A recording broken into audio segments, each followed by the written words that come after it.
October 7th, 2016. That date stays with me. It was a day when a seemingly safe Colorado neighborhood nestled against the Rocky Mountains became a hunting ground, a place where quiet darkness held a hidden predator. I remember reading the initial reports. Wildwood Heights, an affluent community, still asleep in the pre-dawn hours. It had been built just 5 years earlier. Modern homes backing onto open space. Wildlife corridors weaving through. A 33-year-old woman named Lisa Hartwell, a marketing coordinator, was starting her usual 5 a.m. run.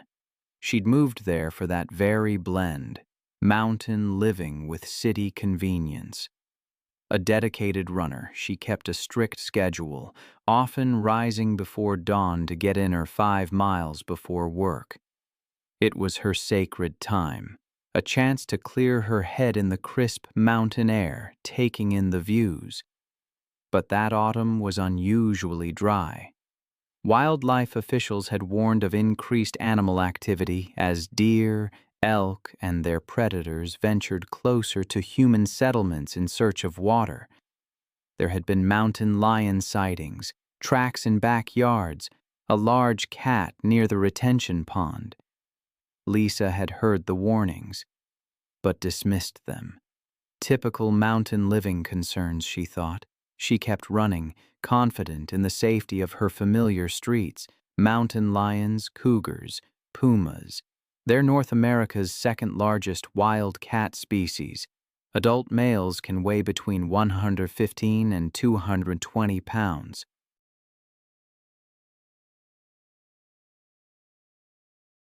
They are perfectly adapted for hunting in mountainous terrain, possessing incredible stealth, speed, and jumping ability. They can leap vertically up to 15 feet and horizontally up to 45 feet. Primarily ambush hunters, they rely on surprise attacks, targeting the neck and spine of their prey for a quick, fatal bite. As Lisa jogged through the darkness, a 140-pound male mountain lion was stalking a mule deer through a drainage culvert beneath the street. Lisa's approach disrupted the hunt, startling both the deer and the mountain lion. The deer bolted, disappearing into the darkness, leaving the frustrated predator crouched in the shadows. The attack was sudden. Lisa passed within 10 feet of the culvert when the mountain lion exploded from the shadows. It covered the distance in a single, powerful leap. His massive front paws struck Lisa between the shoulder blades, sending her crashing to the asphalt. His weight drove her to the ground. Her screams were cut short as his powerful jaws clamped down on the back of her neck, his 4-inch canine teeth puncturing through muscle and vertebrae. His razor-sharp claws raked across Lisa's back and shoulders, opening deep gashes that severed major blood vessels.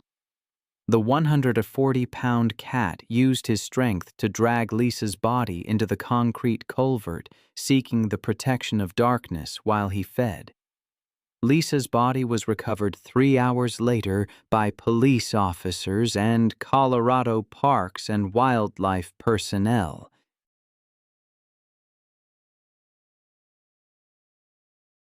The mountain lion had abandoned his kill as the search teams approached, retreating further into the drainage network. Lisa had died from massive trauma to her neck and spine. The mountain lion's killing bite was instantly fatal. The investigation revealed that Lisa had inadvertently interrupted the mountain lion's hunt, triggering the attack that cost her life. The mountain lion was tracked and euthanized the following day in the foothills above the neighborhood. Then there was Felicity Grant in August of 2017. She arrived at Boulder County Open Space, a vast wilderness area known for its rugged terrain and diverse wildlife. The mountainous region stretched across thousands of acres of dense forest and winding trails. It attracted outdoor enthusiasts but also served as prime habitat for mountain lions and other dangerous predators. Felicity Grant, a 39-year-old fitness influencer from Denver with over 5,000 social media followers, had planned what she called her ultimate wilderness transformation experience. She was known for her entitled attitude and her belief that her athletic superiority made her exempt from rules. She'd already caused multiple confrontations at the park entrance. Her demanding personality became evident when she berated the teenage park attendant for suggesting she read safety guidelines, claiming that someone of her fitness level didn't need advice from minimum wage employees.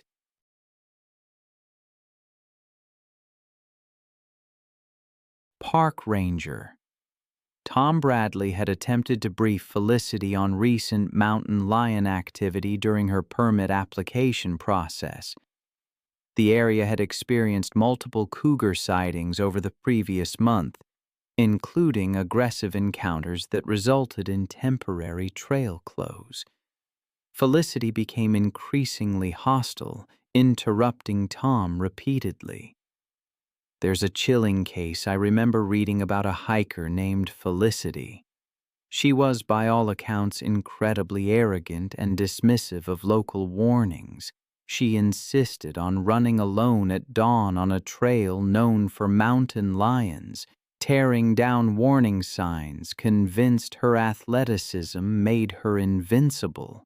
It's a stark reminder that nature doesn't discriminate, no matter how elite you think you are. Felicity had even packed raw steaks in her backpack for a post-workout meal, a detail that, in retrospect, feels almost surreal in its carelessness.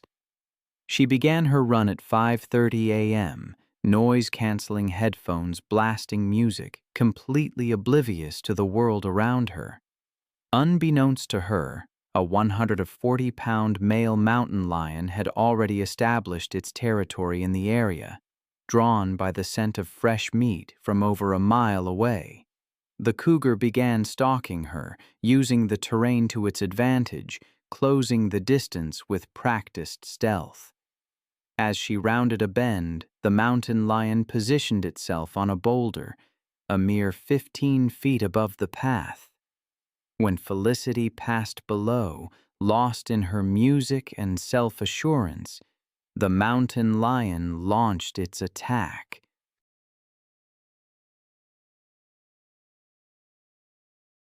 It struck from behind with tremendous force, claws raking down her back, front paws wrapping around her shoulders and neck. The cougar's canine teeth found their mark with horrifying precision, clamping down on the back of her neck. Mountain lions kill their prey by severing the spinal cord, and this one executed the attack with deadly efficiency. The press applied by its jaws exceeded 400 pounds per square inch, instantly paralyzing Felicity from the neck down. She died within minutes from a combination of spinal cord severance, massive blood loss, and suffocation. Her body was discovered 3 days later, the scene confirming the grim reality of a mountain lion attack and subsequent caching behavior. The story reminds me of another tragic case, though this one involved a different kind of predator, a dog named Diesel. It was December 3rd, 2014, and I remember reading about Jennifer Walsh, a 25-year-old veterinary student volunteering at a county animal shelter. She was determined to give every animal a second chance. She often gravitated toward the most difficult cases, the dogs marked with red cards, scheduled for immediate euthanization. Diesel was a 75-pound pit bull, scarred and seemingly filled with rage. He'd been surrendered after multiple bite incidents, including a severe attack on a child. The shelter's assessment was clear. He was too dangerous for adoption.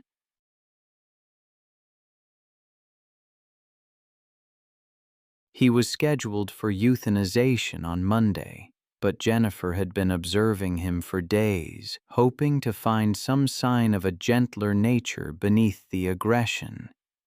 She'd seen him pacing, growling, destroying toys, but she also thought she'd glimpsed moments of vulnerability when he pressed against the back wall, softening when he thought no one was watching. The shelter had strict protocols. Dogs like Diesel were never to be handled alone.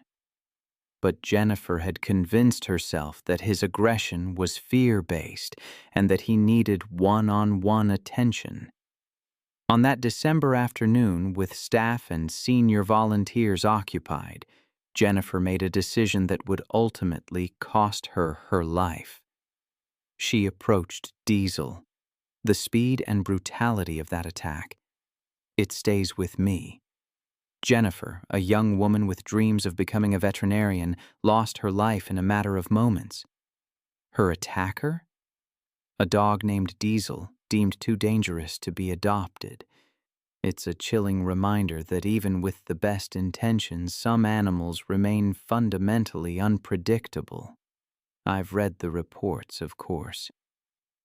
Jennifer approached Diesel's kennel with a slip lead and the key to the isolation room, a small, windowless space used for behavioral evaluations.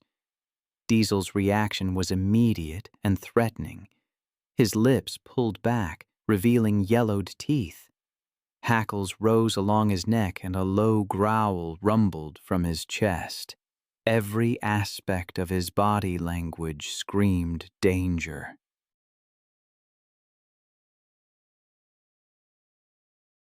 But Jennifer interpreted these signs as fear rather than aggression.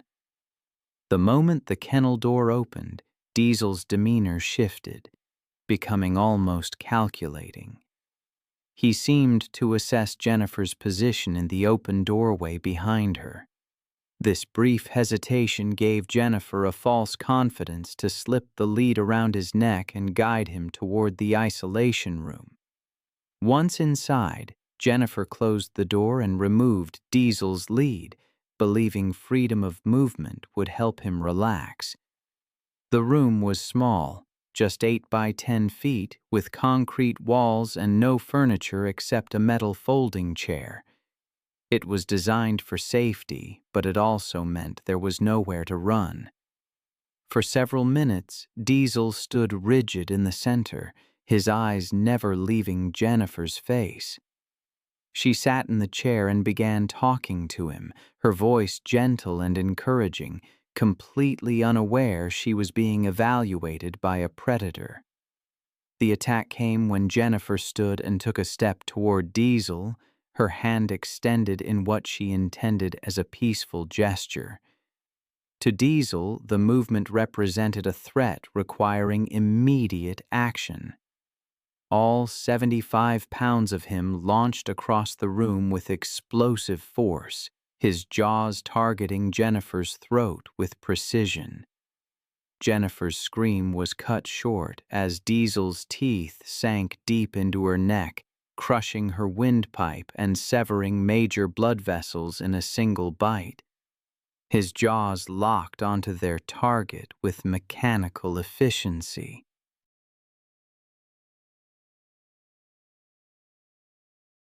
Jennifer's hands clawed desperately at the dog's head, but Diesel had been bred for combat, his grip unbreakable once engaged.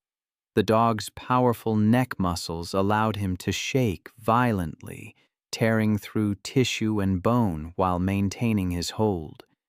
Blood sprayed across the concrete walls as Jennifer's struggles grew weaker, her body going into shock from the massive trauma. The attack was swift, brutal, and utterly without mercy. Other volunteers heard Jennifer's initial scream and rushed toward the isolation room, but the heavy door was locked from the inside. By the time they could locate the key and safely enter, Jennifer lay motionless on the concrete floor, her life ebbing away in the pool of blood. Diesel stood over her body, his muzzle stained red, his eyes still burning with the same aggressive intensity that had marked him for euthanization. Paramedics arrived within minutes, but Jennifer's injuries were beyond medical intervention.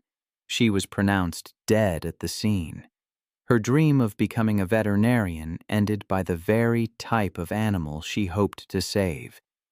Diesel was immediately sedated and euthanized, his death as swift and clinical as the attack that preceded it. The investigation that followed was thorough but predictable. Jennifer had violated multiple safety protocols, ignored clear warning signs, and placed herself in a situation that experienced professionals would have avoided.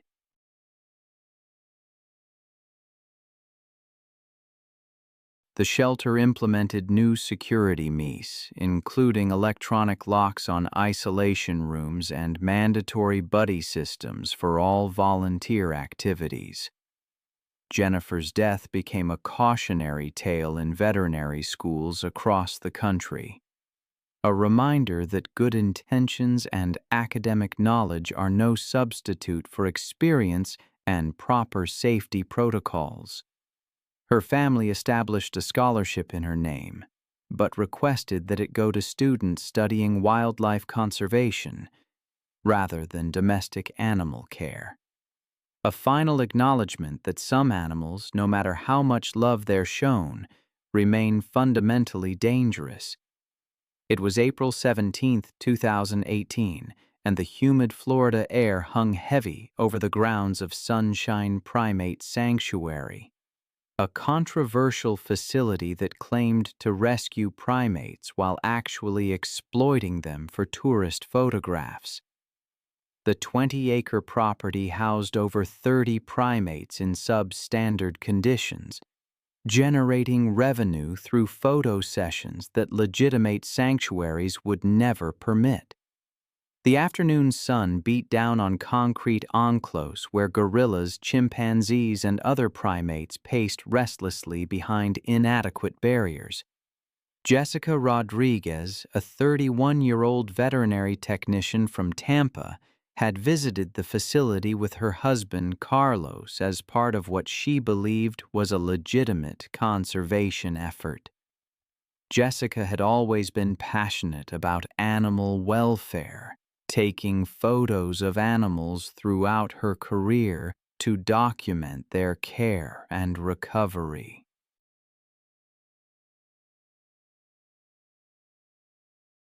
Her genuine love for animals had driven her to pursue veterinary technology training while working nights to support herself through school. Jessica had dedicated her career to animal welfare, earning her veterinary technology degree through years of hard work and sacrifice. Her passion for primate conservation had led her to volunteer at legitimate sanctuaries and support organizations working to protect great apes in the wild. Jessica genuinely believed that her visit to Sunshine Primate Sanctuary would help promote conservation efforts through the photos she planned to take. That afternoon, Jessica was participating in what the facility marketed as an educational encounter with King, a 350-pound silverback gorilla who had been acquired from a defunct research facility. The sanctuary's minimal safety measures consisted of a chain-link barrier that separated visitors from the gorilla's enclosure, with no additional protection or supervision from qualified staff. Silverback gorillas are among the most powerful primates on Earth, with adult males weighing up to 400 pounds and possessing the strength of 10 grown men.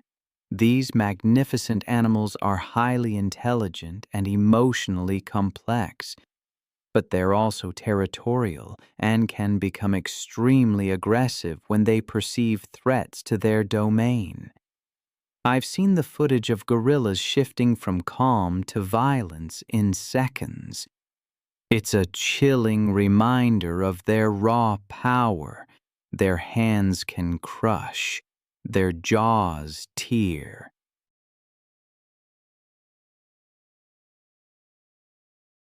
I remember one case that always stuck with me. Jessica, a photographer, approached a gorilla enclos. She wanted to capture the animal's intelligence and emotional depth.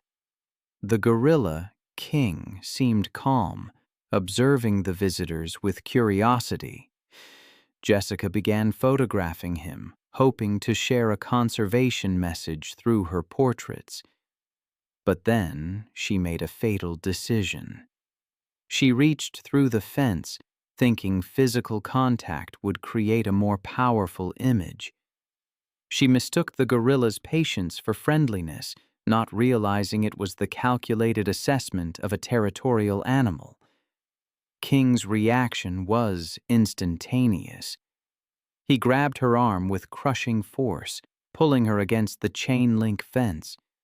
Her scream filled the air as his grip tightened, breaking bones. Others tried to help, but the gorilla's strength was overwhelming. He grabbed her head and shoulders, pulling her harder against the inadequate fencing. His territorial instincts took over. His powerful hands inflicted devastating trauma to her head, neck, and arms. Her struggles only seemed to increase his aggression, as he interpreted them as continued threats. Eventually, she grew weaker, succumbing to blood loss and crushing injuries. Even after she was gone, King maintained his grip, displaying threatening behavior. Emergency responders arrived, but it was too late. The investigation revealed the sanctuary was an illegal roadside zoo, exploiting animals and visitors.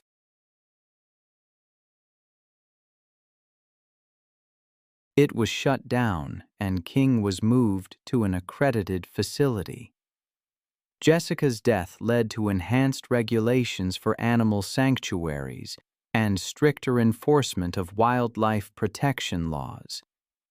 Her family established a foundation to support legitimate primate conservation efforts, ensuring her passion for animal welfare would continue. Then there's the story from March 18, 2017. It was the first warm evening of spring in an upscale neighborhood in Asheville, North Carolina. Maria Santos, a 41-year-old single mother and dog walker, was making her rounds. She cared for the pets of wealthy residents, building a loyal clientele over 3 years. Her income from dog walking helped support her teenage daughter. The neighborhood, Mountain View Estates, was built on the slopes of the Blue Ridge Mountains, designed to blend with the surrounding forest. But recent construction had disrupted animal movement patterns, forcing wildlife to seek new routes through residential areas. The Wildlife Resources Commission had warned about increased bear activity, especially as animals emerged from hibernation. Maria was aware of the warnings, but had never encountered any dangerous animals. She carried pepper spray and had received training on wildlife encounters. That evening, she was walking 3 large dogs when she noticed unusual activity near some garbage cans. Black bears are common in North America, and mother bears are fiercely protective of their cubs.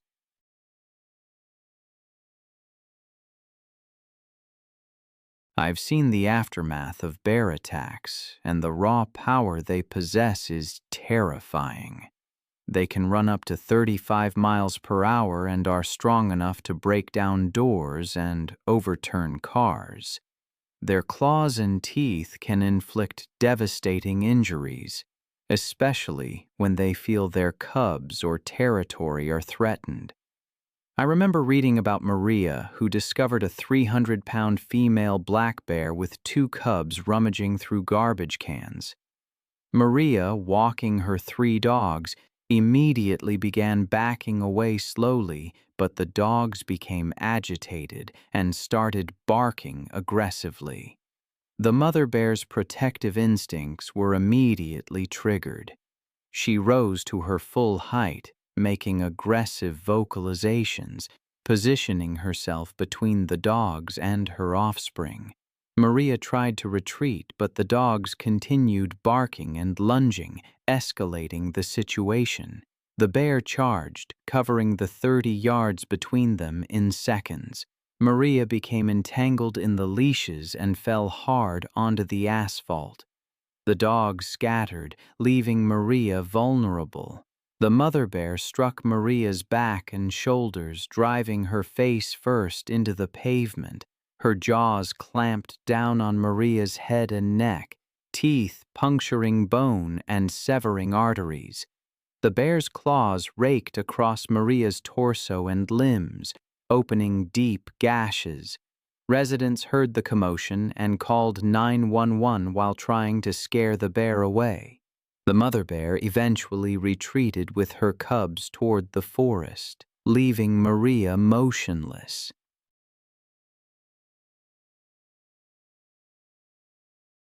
Paramedics arrived but couldn't save her.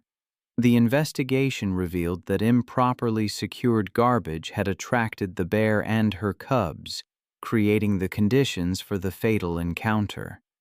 Wildlife officials determined the bear was acting defensively. The bear family was relocated. Maria's death prompted changes to waste management protocols, including bear-proof garbage containers and an early warning system for wildlife sightings.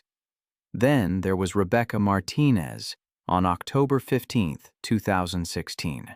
The Georgia sun was setting over her 10-acre property, casting long shadows across a maze of makeshift kennels.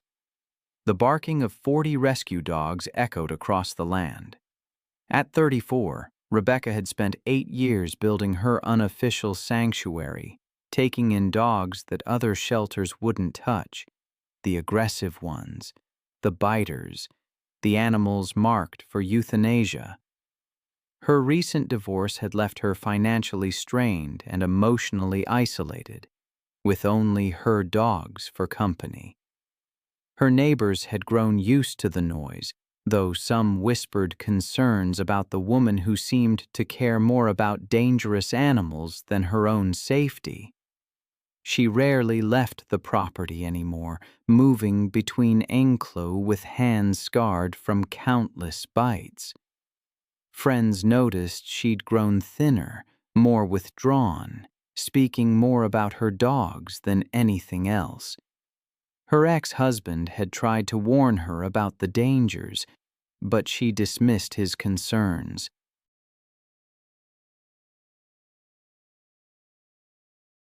Even the feed delivery drivers had begun leaving supplies at the gate rather than approaching the compound.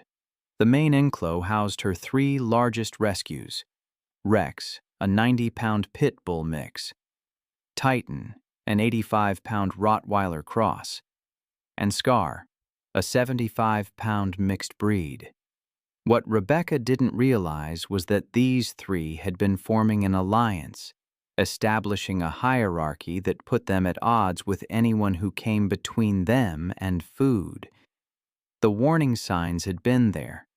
The dogs sleeping closer together, sharing food bowls, displaying coordinated territorial behavior. They'd started following Rebecca's movements more intently during feeding times, their body language shifting from grateful anticipation to something more predatory. But Rebecca, exhausted from managing 40 animals alone, was too invested to see what was coming. I've always been drawn to stories where the familiar turns menacing, where the line between savior and prey blurs. There's a case I recall, a chilling incident where a woman named Rebecca, who ran an unlicensed animal rescue, met a tragic end. She dedicated her life to these animals, but it was a devotion that ultimately cost her everything. Rebecca's daily feeding routine was always the most dangerous part of her day. I can picture it now, the evening closing in, the air thick with humidity after a thunderstorm, She'd fill those buckets with kibble, the clanging metal sending the dogs into a frenzy.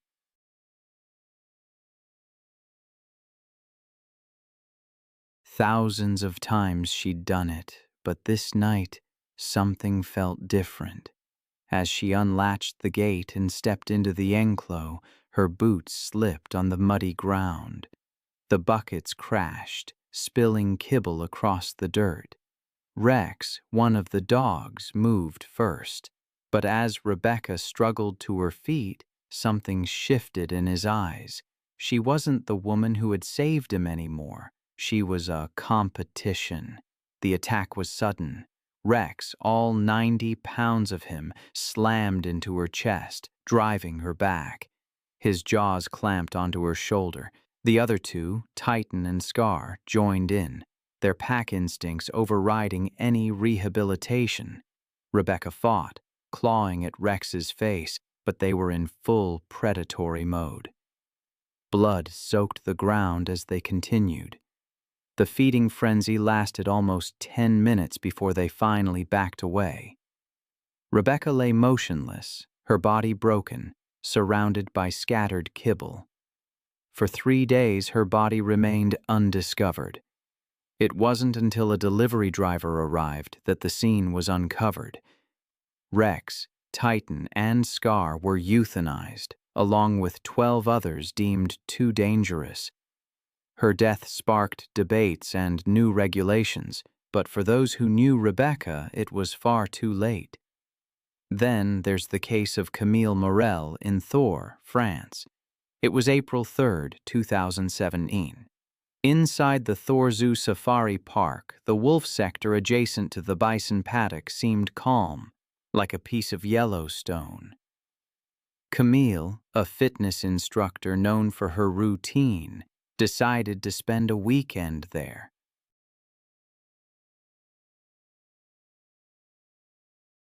She'd stayed before and remembered the tranquility.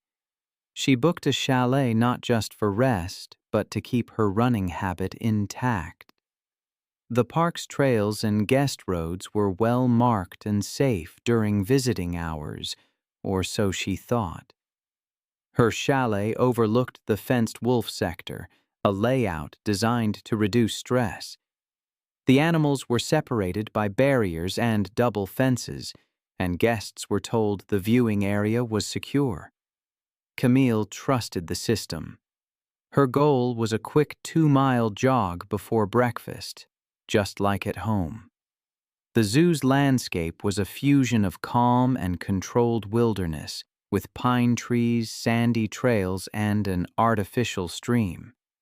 At dawn, the service road and inner track appeared nearly identical, a known issue in drive-through parks. Beyond the chalet was a gravel service road used by rangers. The wolves' territory extended across nearly 20 acres.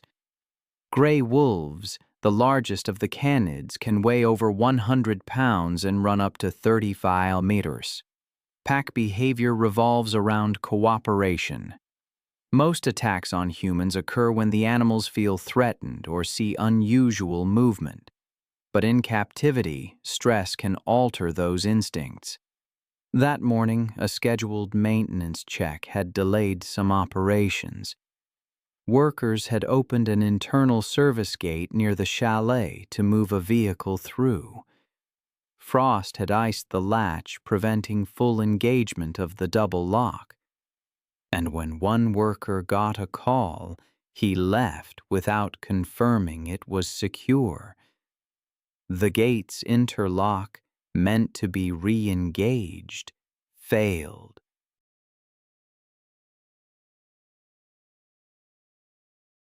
Around 7 a.m., Camille stepped outside with her phone and a water bottle. She jogged down the gravel path, seeing no posted signs. I can still picture the zookeeper in the observation tower. He radioed for confirmation, thinking the route was clear. Then, seconds later, the awful realization. The lone jogger was inside the wolf enclosure. It seems impossible now that Camille didn't see the warning signs. that she assumed the road looped back safely. By 7:20 a.m., she was nearly half a mile in, the road dipping slightly, flanked by pines. Unknowingly, she had crossed into the wolf enclave. The wolves, restless after a cold night, were near the northern edge, stirred by the scent of human movement. At first, they didn't charge. They emerged from the trees, low to the ground, tails stiff, heads aligned. Camille slowed, confused. She'd seen them behind fences before and thought the barrier must be nearby. But when they began advancing in a slow, deliberate arc, the shift in posture made her freeze. She turned, saw the empty stretch of gravel behind her, and started jogging back, faster this time. The wolves matched her pace, then accelerated. She broke into a sprint. The zookeeper watched as Camille glanced back once. Near a drainage trench, her foot caught on the uneven gravel and she fell forward, hitting hard. Before she could push herself up, the lead wolf clamped down on her right thigh, pulling backward with a violent jerk.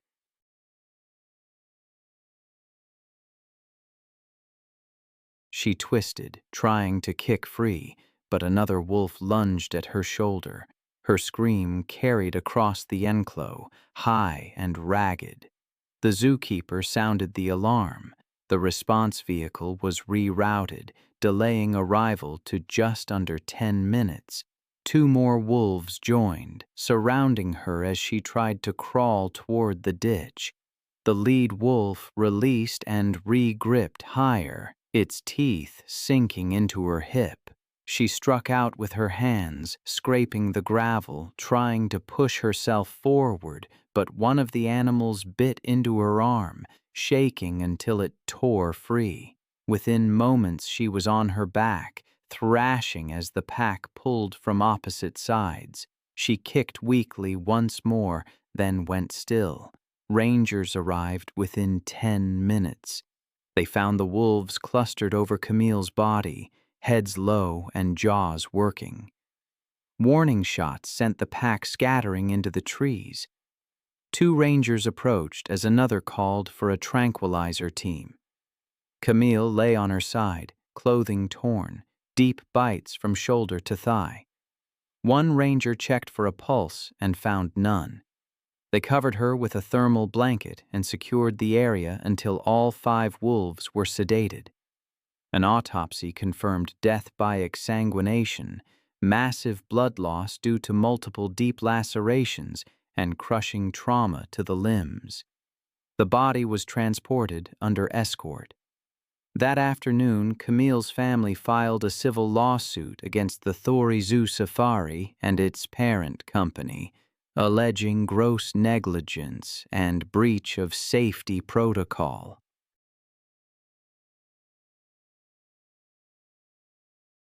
After a year of investigation and hearings, the court ruled in favor of the family. The park quietly settled without appeal. Following the incident, a criminal negligence inquiry and an independent enclave audit were conducted.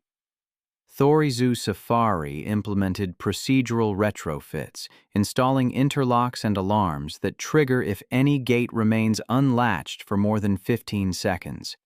It was July 22, 2016, and the scorching Oklahoma sun beat down on the dusty grounds of Wild Art Big Hat Sanctuary, a privately owned facility nestled among rolling hills 30 miles outside Tulsa. The 50-acre property housed over 20 rescued lions, tigers, and other exotic cats in a collection of chain-link enclave that stretched across the rural landscape. The afternoon air shimmered with heat while the distant sounds of roaring and pacing echoed from various habitats as the cats sought shade from the oppressive summer temperatures. Ashley Martinez, a 23-year-old college student from Dallas, had discovered the sanctuary through social media while road tripping with her boyfriend Jake through Oklahoma's quirky roadside attractions. Ashley was constantly seeking unique photo opportunities for her personal memories, having grown up taking pictures at every family vacation and special event. Her phone was filled with daredevil shots from cliff edges, abandoned buildings, and extreme sports activities that showcased her fearless personality to friends and family.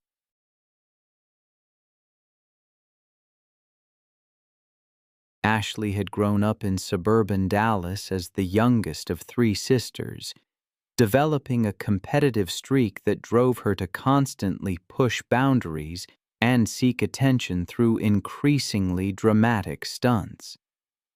Her psychology major at Texas Tech University had given her confidence in reading people and situations, but her academic knowledge didn't extend to understanding animal behavior. That afternoon, Ashley and Jacob paid the sanctuary's fee for a close encounter experience that promised visitors the chance to observe big cats during feeding demonstrations and educational presentations. The facility operated in a legal gray area, offering interactions that legitimate zoos and accredited sanctuaries would never permit. It's easy to forget, I think, that African lions are apex predators that retain all their wild instincts regardless of human contact or hand-rearing. Adult males can weigh up to 420 pounds and possess incredible strength, speed, and territorial behaviors that make them extremely dangerous in captivity. Lions are social animals with complex hierarchies, but they view humans as either threats to be eliminated or prey to be consumed. Their powerful jaws can deliver bite forces exceeding 650 pounds per square inch, while their razor-sharp claws can inflict fatal wounds with a swipe. I've seen the photos. I've read the reports, and the details always stay with me.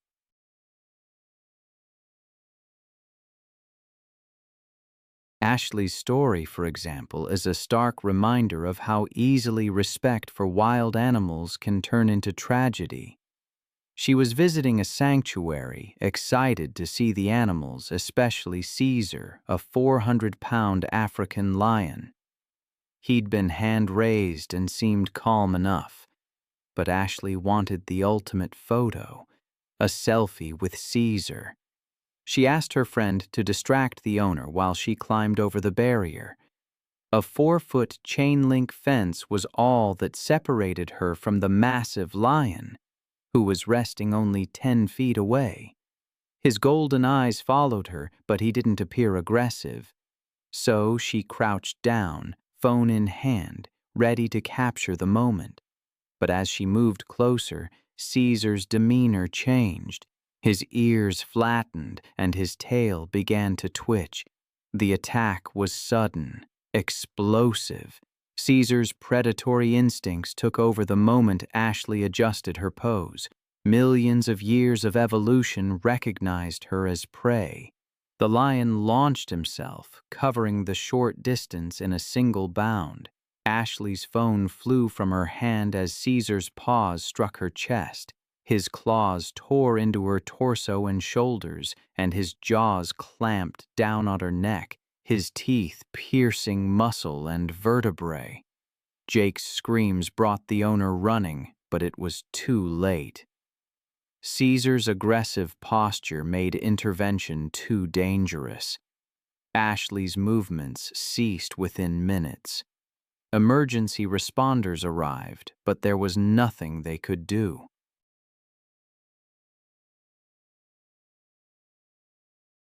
The facility was operating without proper permits and insurance, violating safety regulations.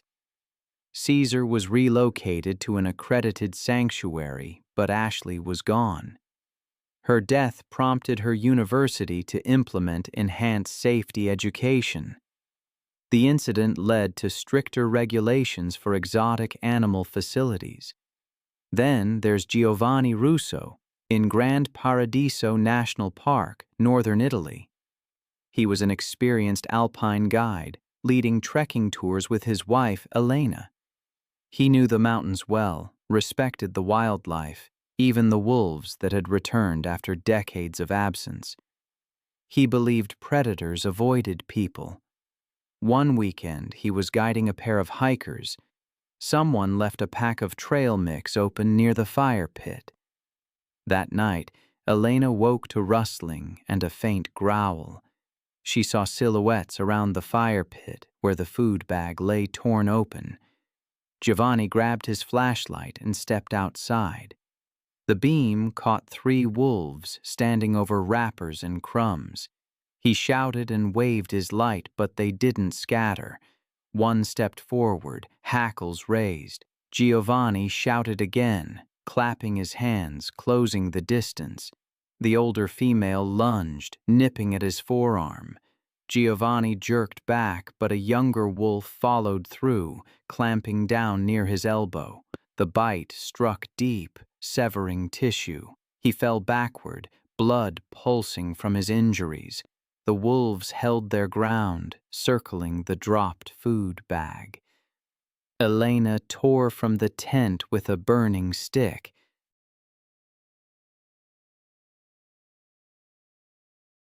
I've seen firsthand what happens when humans forget their place in the natural world. I remember reading the incident report. The Lawson family, Sundarbans National Park, July 15, 2016. It all began with a boat tour, the most expensive package available, booked by a woman named Genevieve Lawson. The Sundarbans, a vast mangrove delta in West Bengal, where the Ganges meets the Bay of Bengal. A UNESCO World Heritage Site, but also one of the world's most dangerous ecosystems. Saltwater crocodiles, venomous snakes, and most notably Bengal tigers uniquely adapted to this aquatic environment. Genevieve, a real estate agent from London, was, shall we say, determined. Despite warnings, she dismissed safety precautions, berated the local guide, Ravi, and demanded closer encounters with wildlife. The boat had safety barriers, but she saw them as obstacles to the perfect photographs. During the afternoon tour, Ravi spotted fresh tiger tracks. He cut the engine, urging silence, but Genevieve, frustrated by the distance, stepped over the barrier and into the chest-deep water, camera held high. Unbeknownst to her, a 400 lb male Bengal tiger was resting nearby. These tigers are ambush predators, exceptional swimmers, and this one had killed humans before. It slipped into the water, approaching Genevieve with only its eyes and nose visible. As she photographed tiger tracks, the predator closed in. The attack was explosive.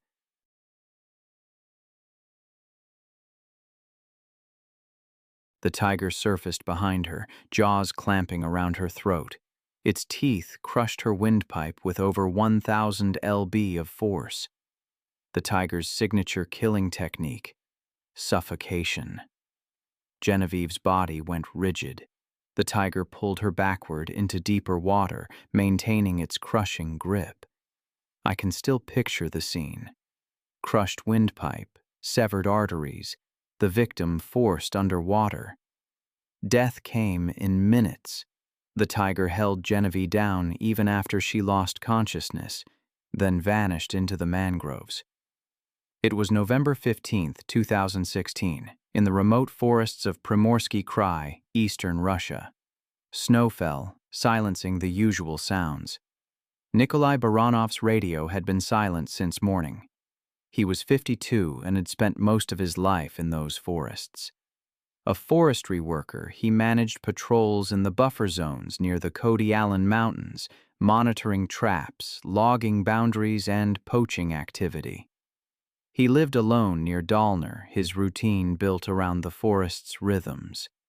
That week, he was to survey a hunting reserve after reports of wolves pushing closer to villages. He rode out before dawn on his snowmobile with bread, tea, a hand axe, and flares. Colleagues said he preferred working solo, claiming a second engine scared off wildlife. His assignment was simple: document animal tracks after the first full snow. Wolves had been increasingly active, driven from higher ground after a collapse in wild boar numbers.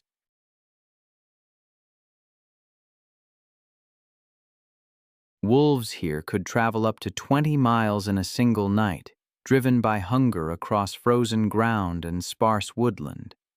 Their diets shifted with the season: deer in autumn, carrion, or smaller mammals. In the hard months of winter, when deep cold set in and prey vanished beneath ice or snow, instinct sometimes blurred into desperation. A human scent, faint and unfamiliar, might still trigger the same ancient reflex to follow, test, and close the distance. Locals warned of animals following sled trails at dusk. Nikolai heard the same warnings that morning, but didn't take them seriously. He had checked his flare gun but left his rifle behind, citing its weight. By noon, weather had shifted fast, gusting snow and dropping visibility. His supervisor made several radio attempts that went unanswered, assuming battery failure from the cold. When evening came and Nikolai still hadn't returned, Yevgen, a neighboring ranger and longtime friend, prepared to follow his route before dark. Evgeny rode out around 5 p.m. with a flashlight mounted on his snowmobile and a sidearm holstered under his coat. Tracks were faint but visible: a single snowmobile line winding north, then stopping abruptly about 800 meters from the ridge. There, the engine was half buried in snow, its headlight still faintly glowing. Prints showed that Nikolai had dismounted, perhaps to clear ice from the track.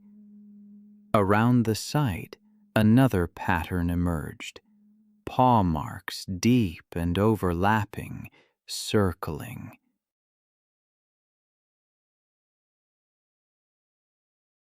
The snow bore drag lines, evidence of pacing.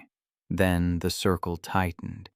From that point, the scene unfolded through what Yevgeny later described as a sequence of struggle. Human footprints turned erratic, moving backward.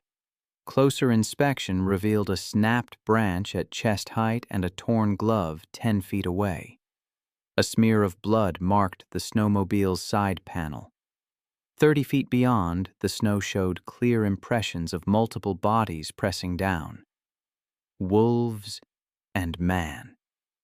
The wolves had likely approached silently, using the cover of snowfall and wind. Initial bites were to the legs, pulling him down.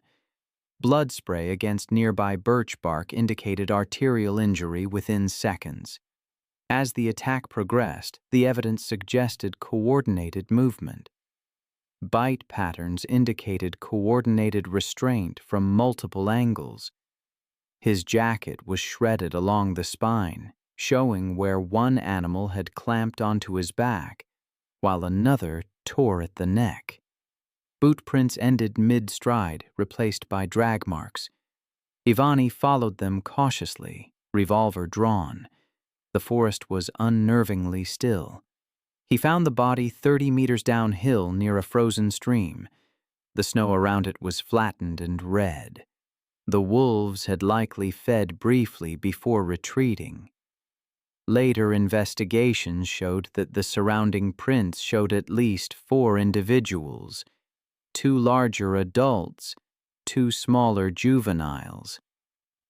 Ivani radioed the base immediately.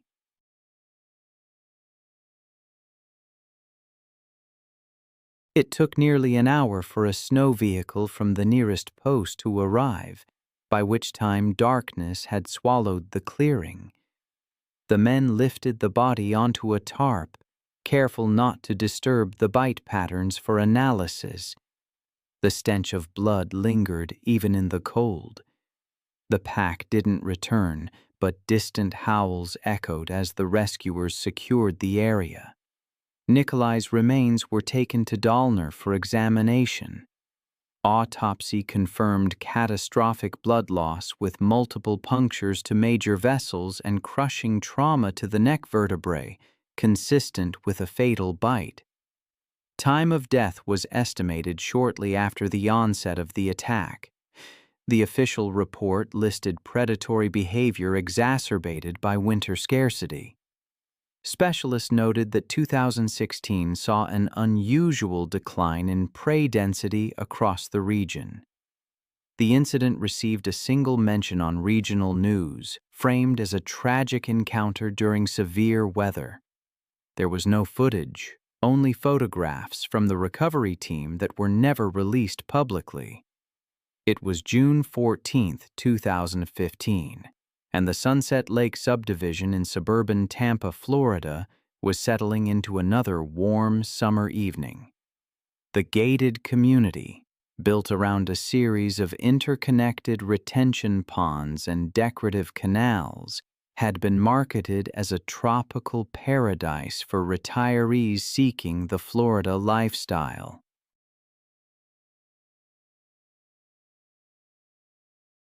Walter Walt Kowalski, a 67-year-old retired plumber from Ohio, was enjoying his fifth year in the Sunshine State from the comfort of his backyard patio, which overlooked one of the community's scenic waterways. Walt had moved.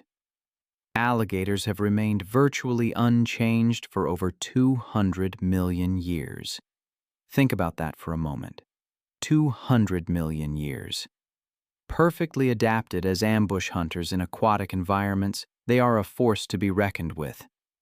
Adult males can reach lengths of 14 feet and weigh over 1,000 pounds, their jaws capable of exerting over 3,000 pounds of pres per square inch.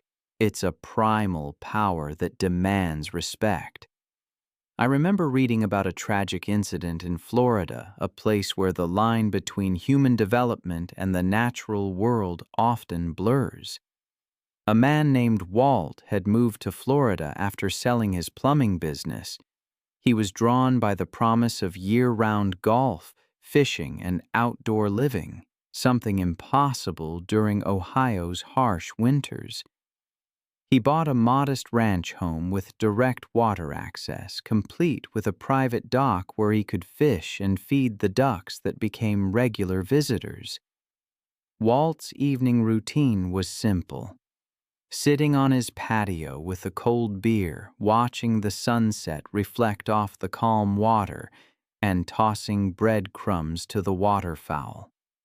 The Sunset Lakes community had been built on reclaimed wetlands, with developers creating a system of retention ponds and canals to manage storm water and provide water features.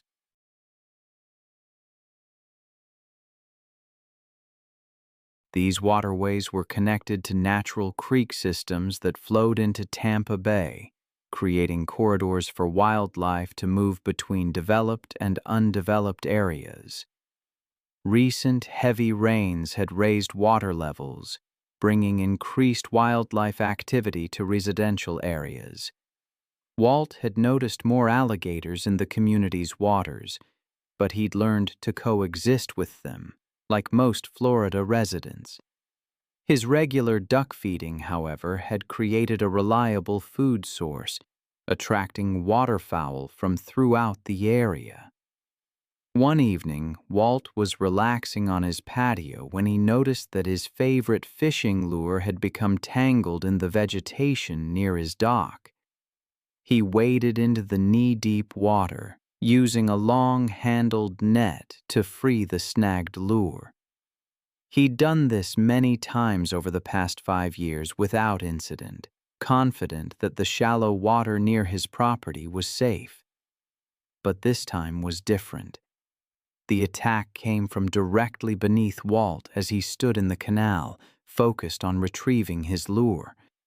A 12-foot male alligator was submerged motionless near the dock for over an hour, waiting for ducks, exploded upward.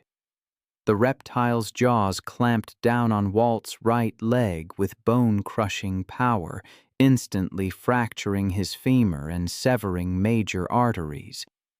The alligator immediately initiated its signature death roll, spinning rapidly in the water while maintaining its grip. The violent rotation dislocated Walt's hip and pulled him fully into the canal.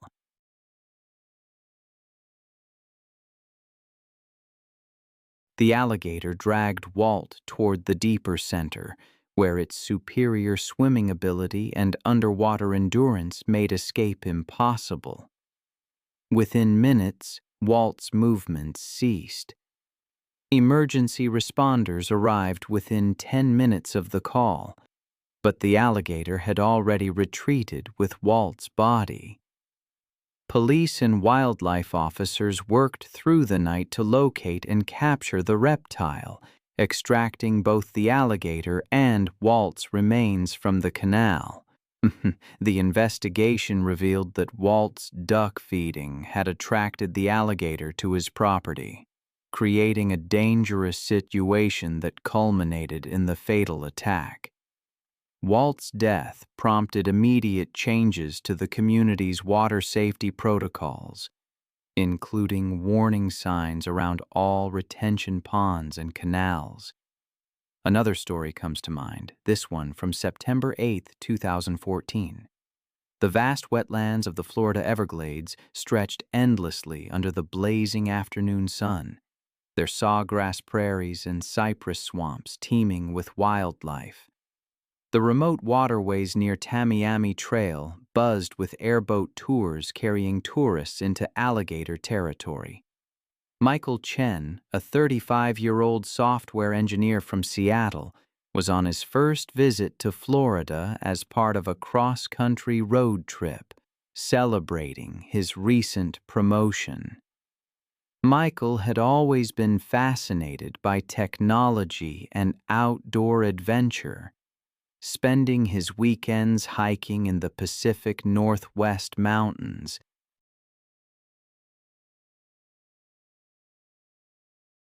His engineering background gave him confidence in analyzing risks and solving problems, but his experience with dangerous wildlife was limited to black bears and mountain lions.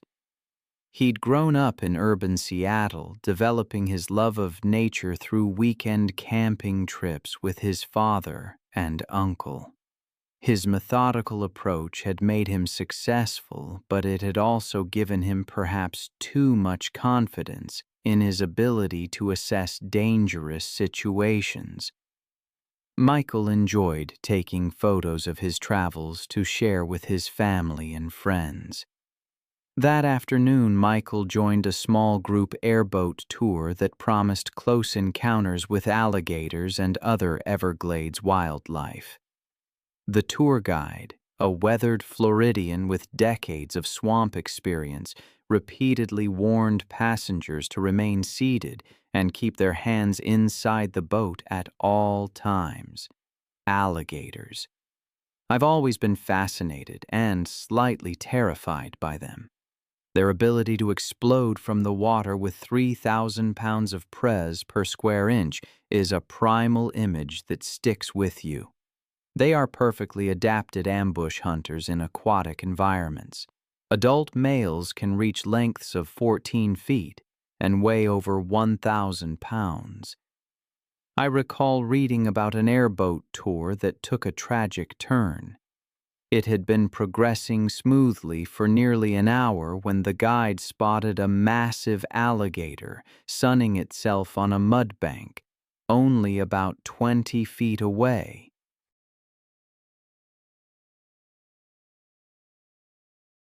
This reptile was exceptional, easily 12 feet long and weighing over 800 pounds, its prehistoric form perfectly still in the afternoon heat. One of the tourists, Michael, began photographing the magnificent predator, excited to capture images of such an impressive animal to show his colleagues back in Seattle. His enthusiasm, unfortunately, overtook his caution as he leaned farther over the boat's edge to get closer shots. The fatal moment arrived when Michael's phone slipped from his grip and began falling toward the dark water. Without thinking, he lunged forward, extending his body over the side of the airboat, desperately trying to catch his expensive device before it disappeared into the swamp. The massive alligator had been monitoring the boat's presence with predatory patience, and Michael's sudden movement triggered its attack response immediately. The 800-pound reptile exploded from the mudbank with terrifying speed, its powerful tail propelling it through the water like a missile aimed directly at Michael's exposed position. The alligator's massive jaws clamped down on Michael's outstretched arm with bone-crushing force, its 3,000 pounds of bite press instantly shattering bones and severing major arteries. Michael's scream of shock and pain echoed across the swamp as the reptile's momentum pulled him completely over the side of the airboat and into the murky water.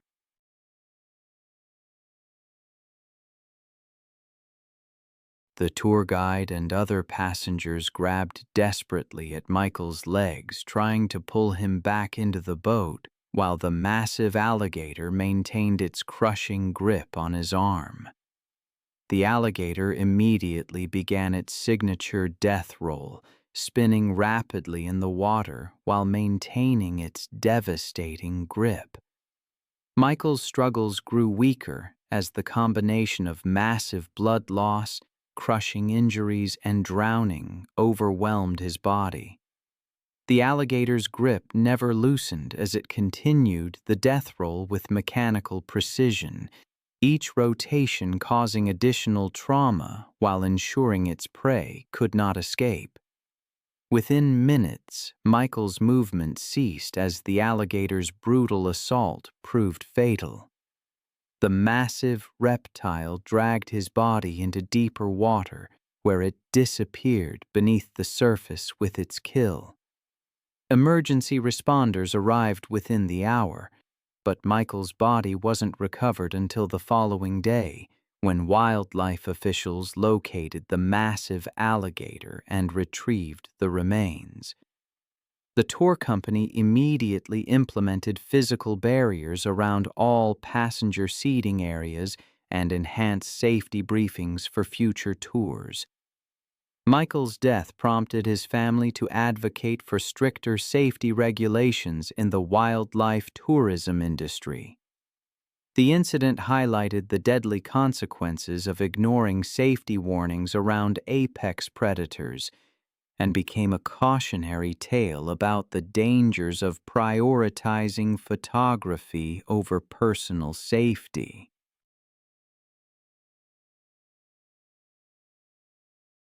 On a completely different note, it was July 8, 2017, and the Detroit summer heat shimmered off abandoned lots as Maria Santos loaded her car with dog food and water.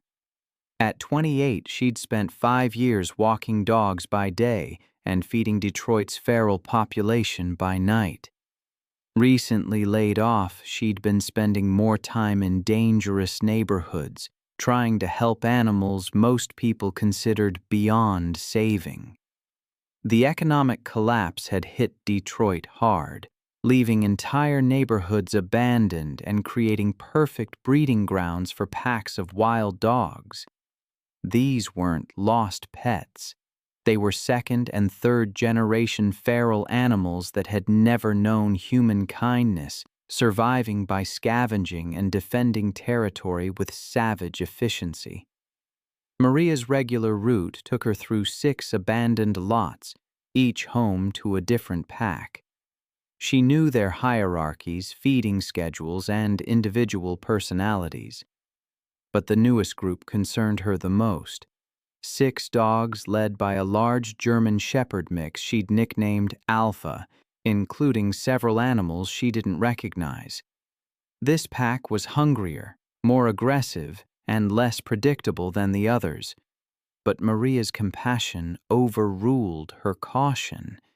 These animals needed help, and she was the only one willing to provide it. As twilight settled over the abandoned neighborhood, Maria parked near the lot where Alpha's pack had made their home.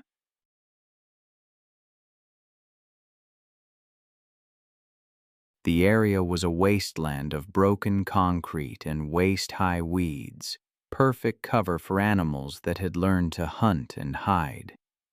Maria had been feeding this pack for 3 weeks, always maintaining a safe distance, but tonight felt different. The dogs seemed more agitated, their movements more coordinated, their attention more focused on her than the food. What she didn't realize was that pack dynamics had shifted with the addition of 3 new dogs, animals that saw humans not as providers, but as competitors. Alpha emerged from the shadows first, his 80-pound frame moving with predatory grace. Behind him came the others, a scarred pit bull mix, 2 smaller dogs, and 3 newcomers whose breeds were impossible to determine. Their eyes reflected the dim street light like mirrors. Maria began distributing food as always, tossing handfuls of kibble in different directions to prevent fighting. But tonight, the strategy backfired. Instead of dispersing to eat, the dogs began to see. I've seen firsthand what happens when animals revert to their most basic instincts. It's a chilling thing to witness, how quickly the veneer of domestication can vanish. I remember reading about Maria, a woman who fed a pack of stray dogs near her abandoned neighborhood. She thought she was helping them. But one day when she tried to break up a fight between 2 of the dogs, the alpha male, Alpha, turned on her. It wasn't that he suddenly hated her, it was simply that his pack instincts took over.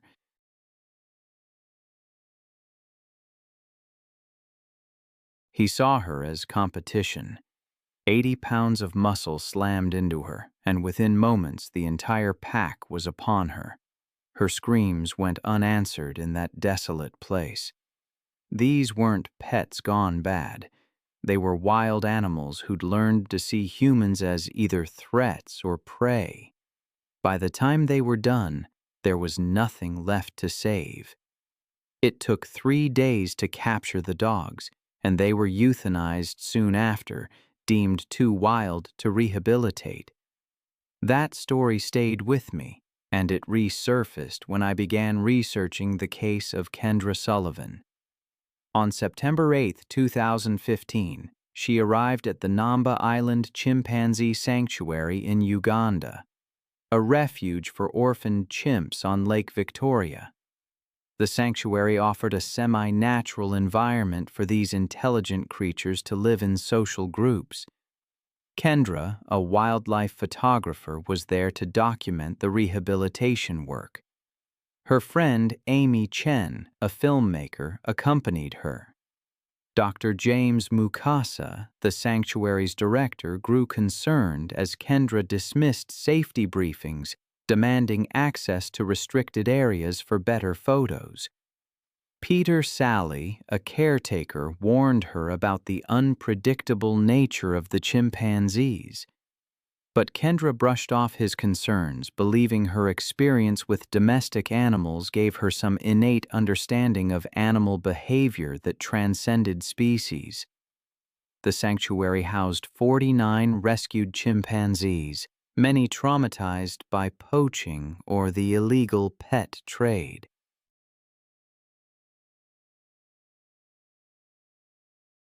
Despite their rehabilitation, these animals retained all the instincts and physical capabilities of their wild counterparts. Chimpanzees are incredibly powerful. They possess strength 5 times greater than an adult human. Males can weigh up to 150 pounds, stand over 4 feet tall, and have a grip strength exceeding 1,300 pounds per square inch, enough to crush bones. And their canine teeth are over 2 inches long. During a tour, Kendra grew frustrated with the viewing restrictions. She wanted access to the maintenance areas where staff entered the enclose. Dr. Mukasa repeatedly explained that these areas were strictly off-limits due to the danger. While the group was observing the chimpanzees, Kendra noticed an unlocked gate leading to a maintenance corridor. Despite the warnings, she slipped away, convinced her experience with domestic animals had prepared her for anything. The maintenance area brought Kendra within reach of Bosau, the sanctuary's dominant male, a 150-pound chimpanzee rescued as an infant 15 years prior. Bosau had shown aggression toward unfamiliar humans and was considered one of the most dangerous animals. He was resting near the barrier when he detected Kendra's presence. Chimpanzees are highly territorial and view unfamiliar humans as threats. Bosau immediately became agitated by Kendra's intrusion.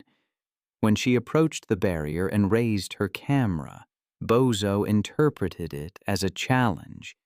His response was immediate.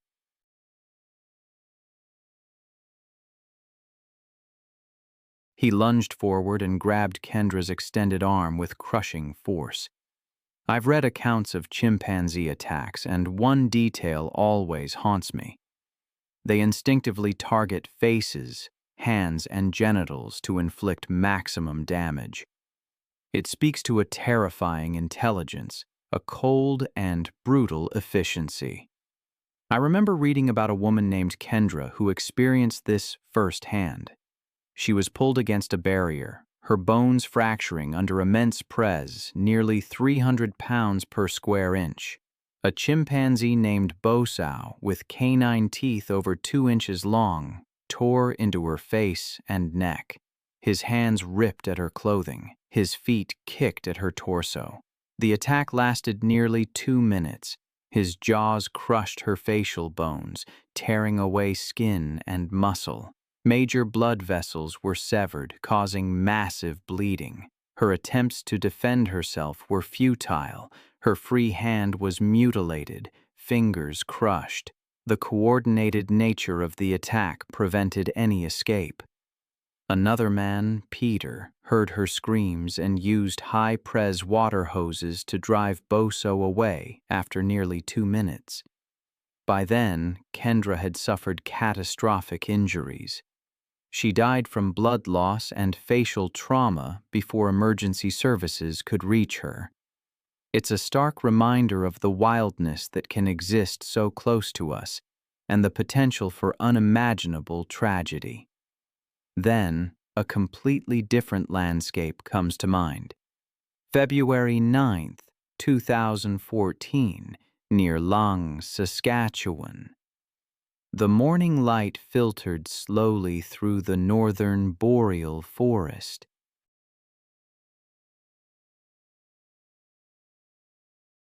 For 2 men, it seemed like another routine trip into familiar woods. David Lasky, a part-time wildlife photographer, and his cousin Jeff were heading out to retrieve SD cards from trail cams. They'd grown up hunting and fishing together, familiar with the rhythms of the wild. They'd heard distant howls before, but believed wolves avoided humans by instinct. I still think about that wolf attack sometimes. A flare hissing in the hand of a man named Jeff, swinging in wide arcs. It forced the wolves to retreat, but it was too late for his cousin. Jeff had been trying to save him, pressing on a wound that was simply too deep. Within a minute, the movement stopped. He used his phone to call for help, the reception cutting in and out until a faint signal reached a nearby ranger station. Authorities arrived about 40 minutes later by snowmobile.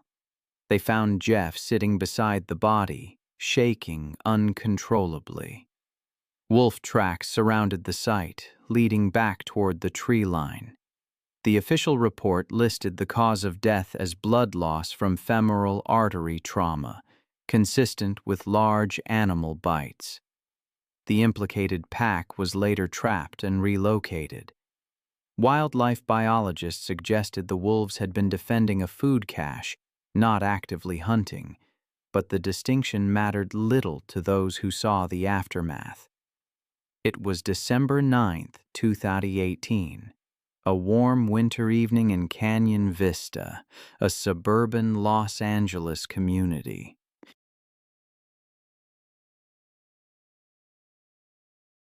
This residential development was built where urban sprawl met the wild chaparral of the Santa Monica Mountains. Homes perched on steep slopes offered spectacular views of the city below. A 16-year-old high school junior and varsity basketball player named Kevin Chen was running late after practice. He decided to take his usual shortcut through an undeveloped lot rather than follow the longer route along the main road. Kevin was an honor student and star athlete who balanced academic excellence with athletic achievement. He lived with his parents and younger sister in a modern home that backed up against the natural open space that made Canyon Vista such a desirable address. Kevin often used the informal trails and vacant lots to move quickly between his home and school, a practice that had never caused any problems during his 4 years in the neighborhood. But the Canyon Vista area had been experiencing increased wildlife activity following a series of devastating wildfires that had burned thousands of acres in the surrounding mountains.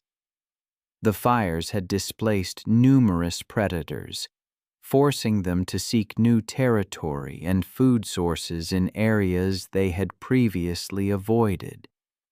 Local authorities had issued warnings about mountain lion sightings in residential areas, but most residents viewed these as routine precautions rather than serious threats.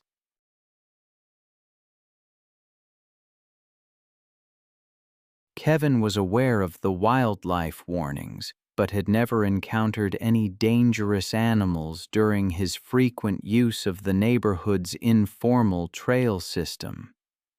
He carried his basketball gear in a backpack and typically moved quickly through the undeveloped areas, confident that his familiarity with the terrain and his athletic ability would keep him safe from any potential threats. Mountain lions are solitary predators that require large territories to support their hunting needs. Adult males control ranges of up to 100 square miles. Juvenile males are particularly dangerous as they establish new territories, often displaying more aggressive behavior than experienced adults. These young cats are less skilled at hunting natural prey and may target easier victims, including domestic animals and, occasionally, humans. Mountain lions are capable of incredible stealth and can stalk prey for extended periods before launching surprise attacks from close range. As Kevin jogged through the overgrown vacant lot, he was unaware that an 80 lb juvenile male mountain lion had been using the area as a hunting ground for domestic cats and small dogs that wandered from nearby homes.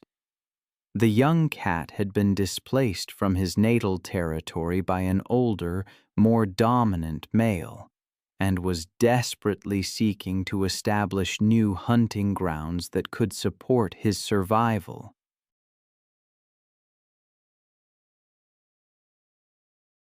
The mountain lion had been stalking Kevin for several hundred yards, moving silently through the dense brush while staying downwind to avoid detection. The cat's hunting instincts were triggered by Kevin's size, movement pattern, and the fact that he was alone and vulnerable in the predator's newly claimed territory. The attack came from behind as Kevin navigated through a particularly dense section of chaparral.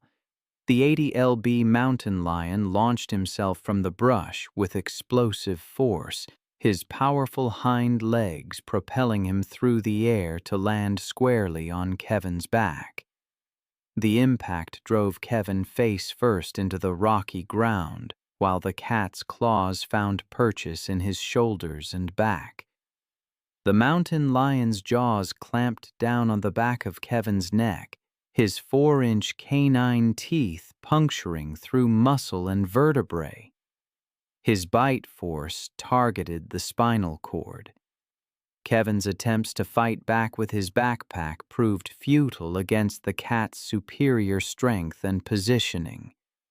The mountain lion's razor-sharp claws raked across Kevin's shoulders and torso, opening deep gashes that caused massive blood loss. Kevin's screams for help echoed through the hillside community, alerting residents in nearby homes to the emergency unfolding in the vacant lot. Several homeowners called 911 while attempting to locate the source of the disturbance. But the dense vegetation made it difficult to pinpoint Kevin's exact location.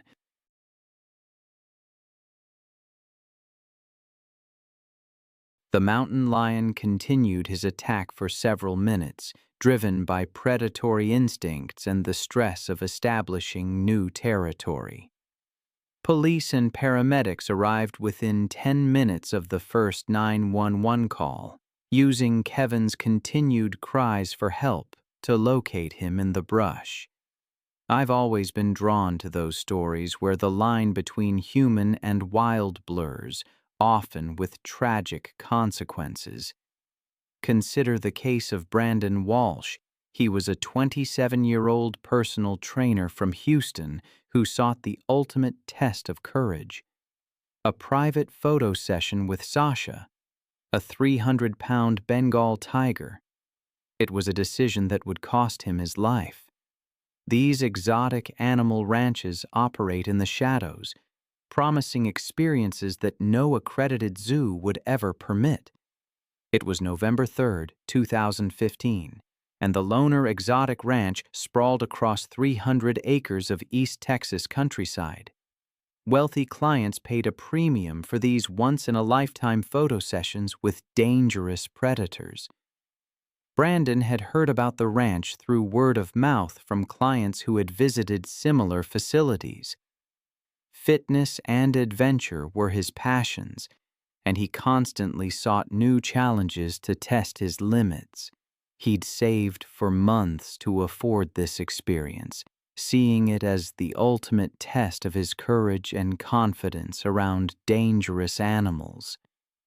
Brandon had built his personal training business through dedication, developing a reputation for helping clients overcome their fears and achieve seemingly impossible fitness goals.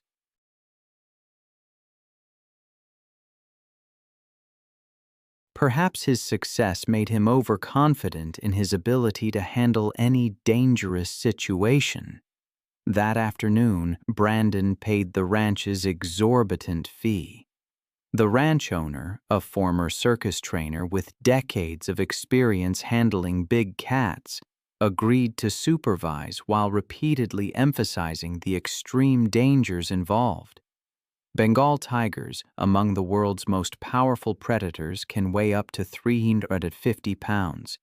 They possess incredible strength, speed, and hunting instincts that remain sharp regardless of human contact. These solitary territorial animals can become extremely aggressive when their personal space is violated. Their powerful jaws can deliver bite forces exceeding 1,000 pounds per square inch, and their razor-sharp claws can grow up to 4 inches long. The photo session started with Brandon outside Sasha's enclosure, capturing dramatic shots of himself posed near the massive predator while maintaining a safe distance. But Brandon quickly grew frustrated, believing he needed closer contact for the dramatic photos he envisioned. He convinced the ranch owner to allow him closer access to Sasha, arguing that his physical conditioning and confident energy would keep the tiger calm. Against his better judgment and all established safety protocols, the owner agreed to let Brandon enter a smaller holding area adjacent to Sasha's main enclave. The holding area was separated from Sasha's territory only by a chain link barrier, bringing Brandon within arm's reach of the massive predator.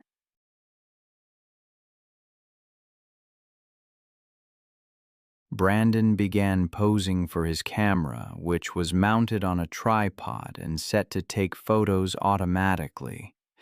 Then came his fatal mistake. Crouching down next to the barrier and extending his hand towards Sasha, believing his confident demeanor would demonstrate dominance over the apex predator. The tiger's ears flattened slightly against her head, and her tail began twitching. Sasha's attack was swift and devastating. The moment Brandon moved suddenly to adjust his pose, the tiger's hunting instincts activated with explosive force. Sasha launched herself at the barrier with tremendous power, her massive paws striking the chain-link fencing while her razor-sharp claws found purchase on Brandon's extended arm. The tiger's incredible strength pulled Brandon against the barrier, and her powerful jaws snapped at his position through the fencing. The tiger's claws raked across Brandon's arm and shoulder, opening deep gashes that immediately began bleeding profusely. Her crushing grip prevented any possibility of retreat. The ranch owner rushed to intervene, using emergency protocols to distract Sasha and force her to release her grip. But the tiger's claws had already caused catastrophic damage to Brandon's arm and shoulder, severing major arteries and causing massive blood loss. Brandon collapsed from shock and blood loss within minutes of the attack, his physical conditioning proving useless against injuries that no human could withstand.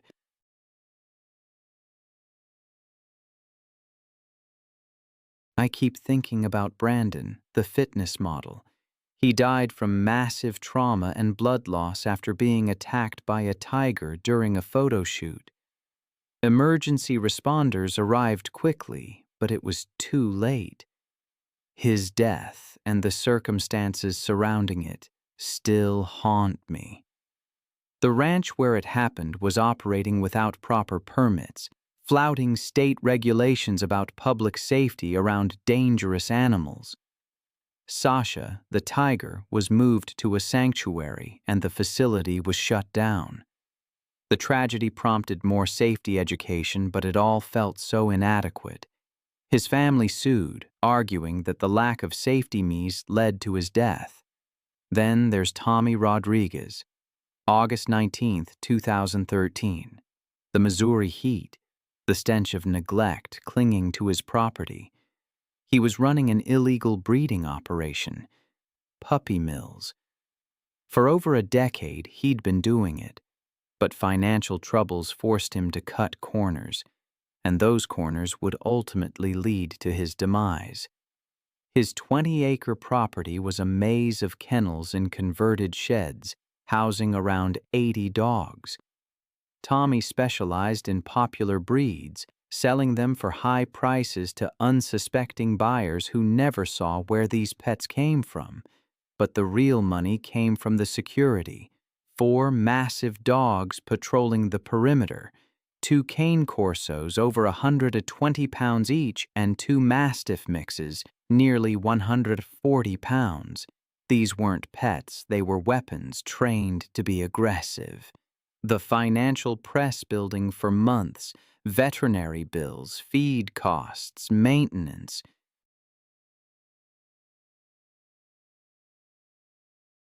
It all ate into his profits. Increased scrutiny from animal welfare organizations forced him to be more careful, but he cut back on everything: food, medical care, even basic maintenance. The guard dogs, once fed premium meat, were reduced to scraps and cheap kibble. He didn't understand that hungry guard dogs were exponentially more dangerous. Hunger sharpened their instincts, made them more territorial, and reduced their tolerance for humans. The four animals that had once been content to patrol now viewed everything, including Tommy, as competition for scarce resources.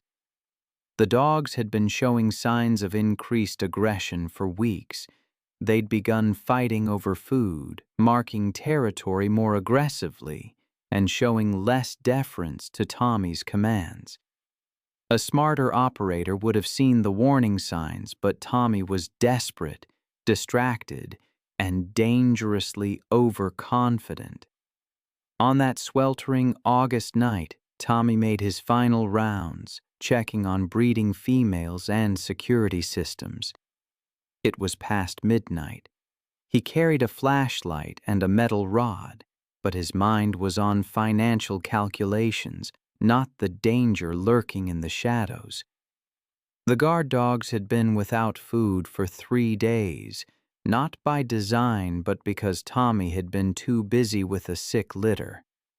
Their hunger had reached a critical point. They weren't guard dogs anymore. They were predators looking for their next meal. Tommy's mistake was approaching the area where he kept the guard dogs without proper precautions.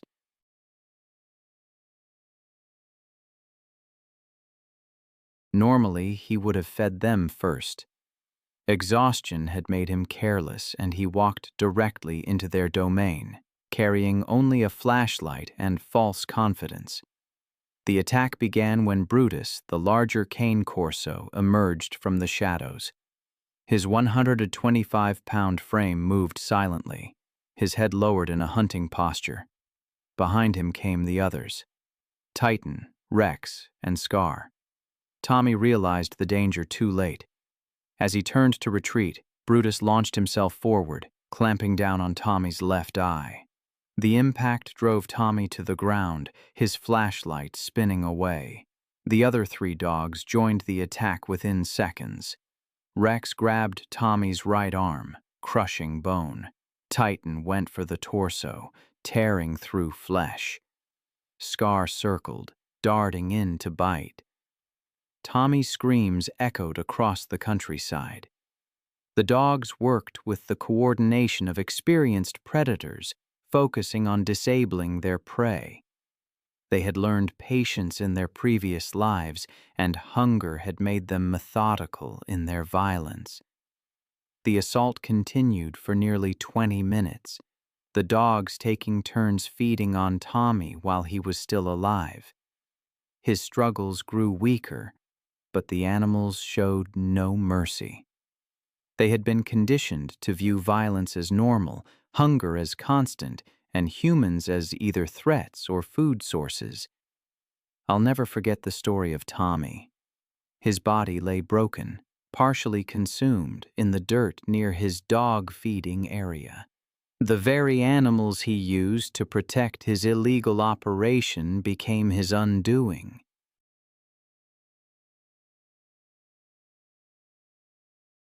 His guard dogs, temporarily satisfied, retreated, their aggressive nature unchanged. For 3 weeks his remains went undiscovered, a horrifying feast for the pack. The other dogs, trapped in kennels, starved. The stench of death led authorities to a scene of unimaginable horror. Tommy's remains were scattered. Dozens of dead and dying dogs filled makeshift kennels. The 4 guard dogs were shot on sight. The investigation revealed a massive illegal operation, breeding females in deplorable conditions, puppies dying from neglect, and financial records showing sales of sick animals across state lines. The surviving dogs, too far gone, were euthanized. Tommy's death ended one of Missouri's largest puppy mills, but at a terrible cost. The animals he exploited turned into his executioners, their hunger twisting them into monsters. Then there was Roberto Mendez. It was August 22, 2014, and the Cypress Point community in Florida shimmered in the summer heat. This gated development, built on reclaimed wetlands with artificial lakes, was luxury defined. Roberto, a landscaper, worked alone to maintain the pristine grounds. He'd built his company from nothing, supporting his wife and 2 children. He took pride in his work, known for his attention to detail. Cypress Point had been built on former Everglades wetlands with decorative ponds connected to natural waterways. These artificial lakes were stocked with fish and surrounded by tropical landscaping.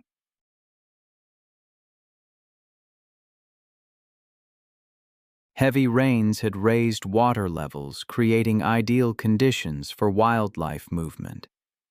Roberto knew Florida's wildlife, respected it, and always checked water features before working.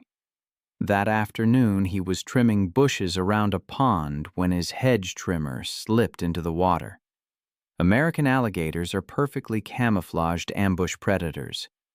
Adult females can meow 8 to 10 feet and weigh up to 200 pounds, possessing incredible speed and power. They're most dangerous when protecting nests or when surprised. Their bite force exceeds 2,000 pounds per square inch, and their death roll is designed to drown prey.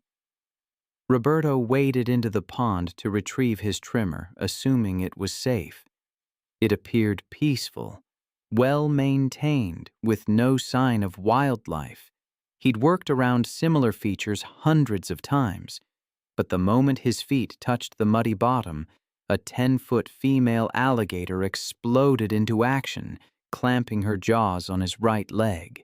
The bite fractured his tibia and fibula, severing arteries. The alligator initiated her death roll, spinning rapidly while maintaining her grip.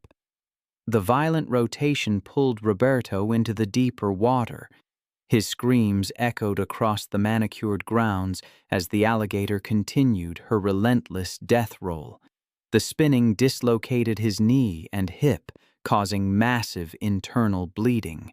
The pond's clear water turned red as Roberto's struggles weakened. A homeowner heard his cries and rushed to investigate.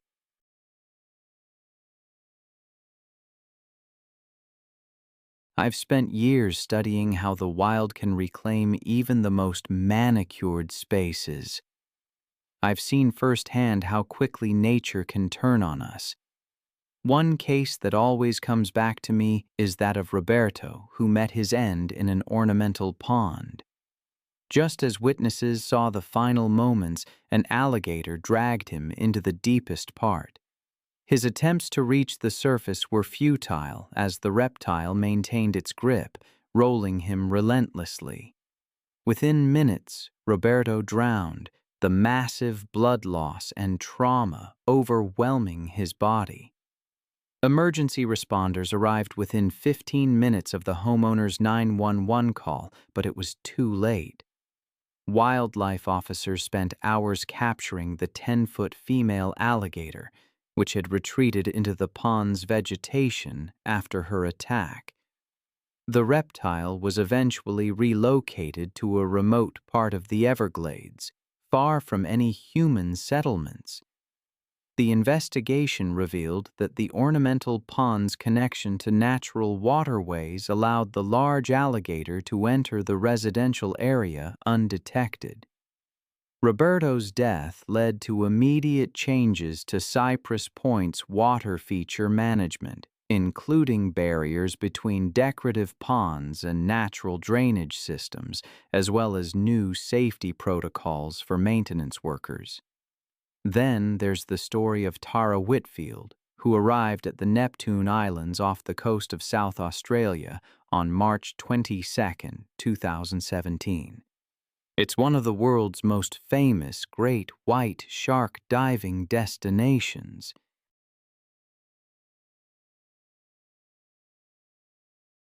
The remote, rocky outcrops jutted from the Southern Ocean, surrounded by crystal-clear waters plunging to depths of over 200 feet.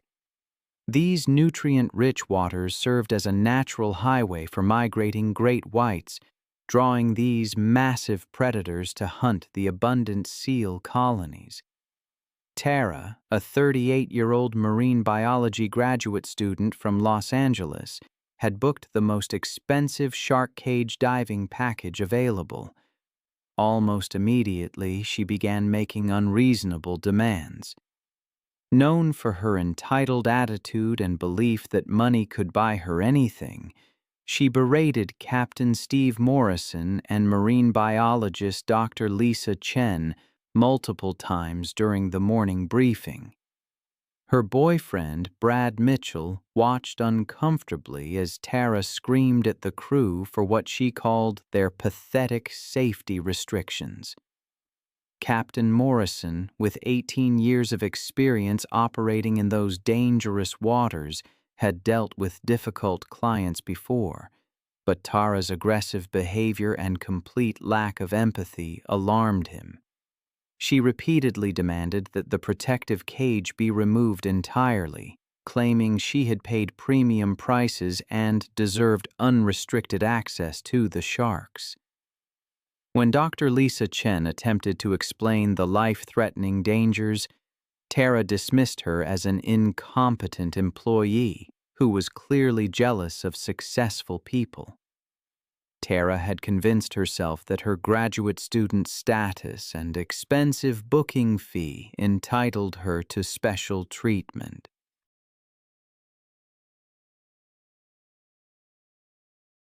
She threatened to destroy the company's reputation online and file lawsuits if the crew didn't provide her with the extreme experience she demanded.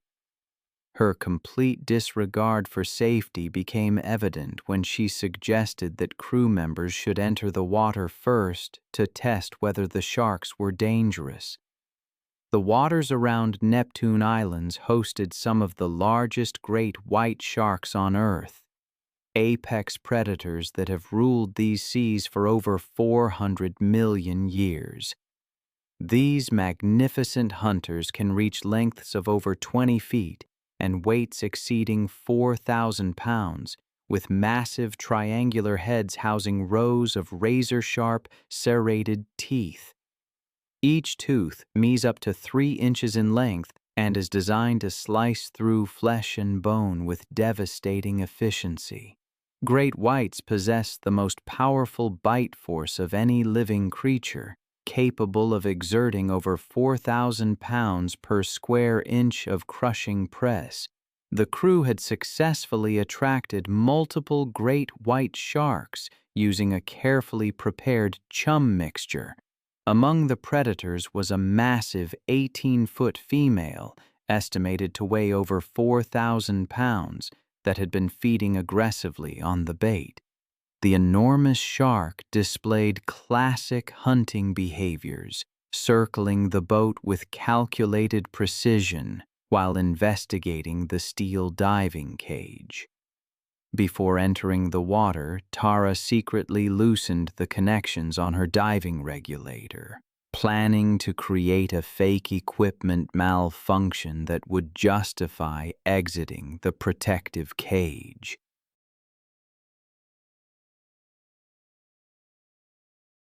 She believed she was clever enough to manipulate the situation to get the unrestricted shark access she felt entitled to.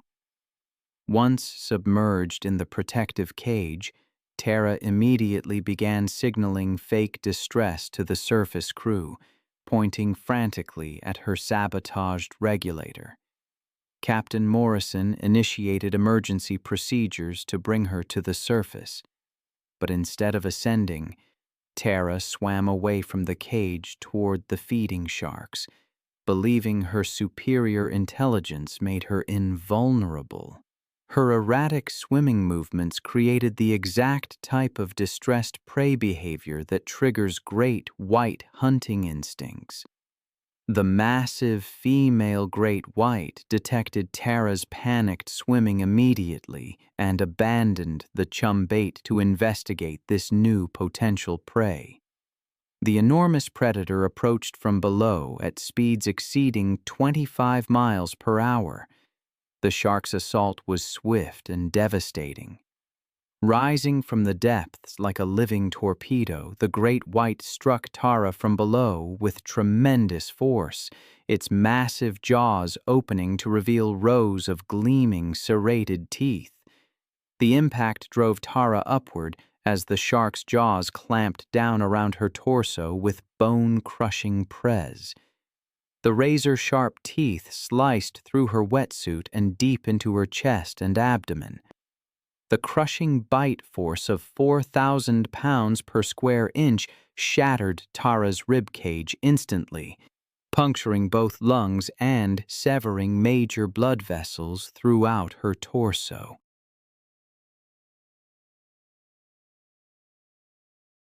The shark's powerful jaw muscles continued applying press, while its head thrashed violently from side to side, the signature feeding behavior that allows great whites to tear away large chunks of flesh. The violent shaking motion severed Tara's body at the waist, separating her upper and lower torso.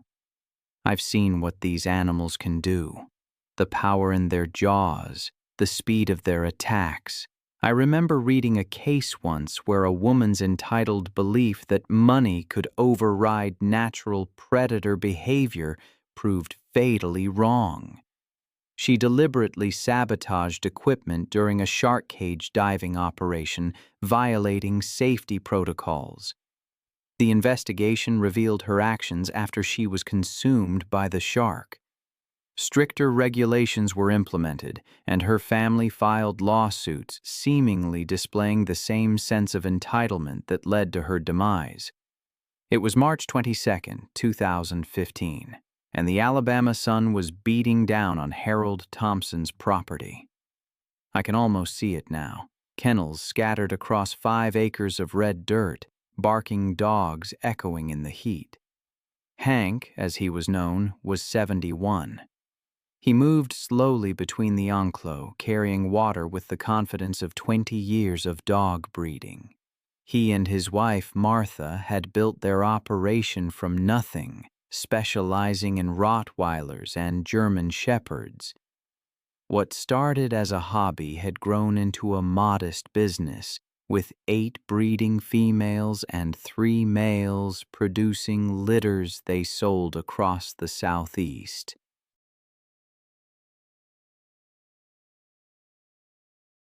But age, it seems, had made Hank careless about safety protocols. In his younger days, he would never have entered a kennel alone, especially with breeding males during territorial phases. The centerpiece of their operation was Brutus, a 130-pound Rottweiler. His massive frame made him their most sought-after stud. At 4 years old, he was in his prime, with a bloodline tracing back to German working dogs. His offspring commanded premium prices from buyers seeking protection animals. Recently, Brutus had been showing increased aggression. A minor injury to his left rear leg had left him limping and irritable, causing him to snap at Martha when she tried to examine the wound. The veterinarian had prescribed pain medication, but the dog's temperament had grown increasingly unpredictable. Martha had expressed concerns about Hank working alone with Brutus, especially given the dog's recent mood changes. But Hank dismissed her worries with stubborn confidence. He'd raised Brutus from a puppy and believed their bond was unbreakable. On that March afternoon, Martha had driven into town for supplies, leaving Hank alone with the dogs. The kennels needed cleaning, water bowls required filling, work Hank had done thousands of times before. Brutus watched from his kennel as Hank approached, the dog's dark eyes tracking every movement with intensity that should have served as a warning.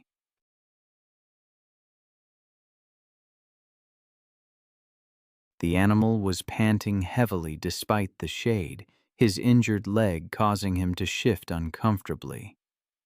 Pain has a way of making even docile animals unpredictable, and Brutus was far from docile.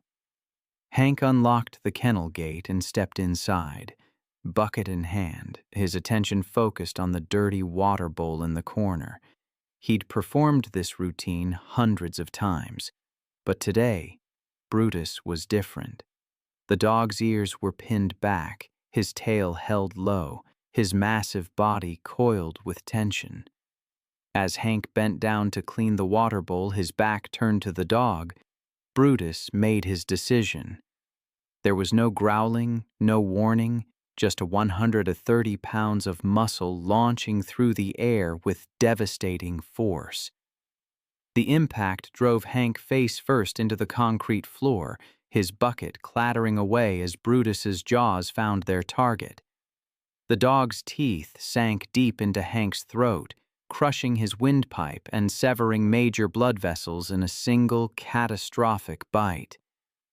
Hank's hands clawed desperately at the animal's massive head, but Brutus had locked on with predatory determination. The dog's powerful neck muscles allowed him to shake violently, tearing through tissue and bone with mechanical efficiency. Hank's screams were cut short by the damage to his throat, replaced by a wet gurgling sound that grew weaker by the second. Blood pooled beneath his body as Brutus continued his attack, driven by instinct spread into his lineage for generations.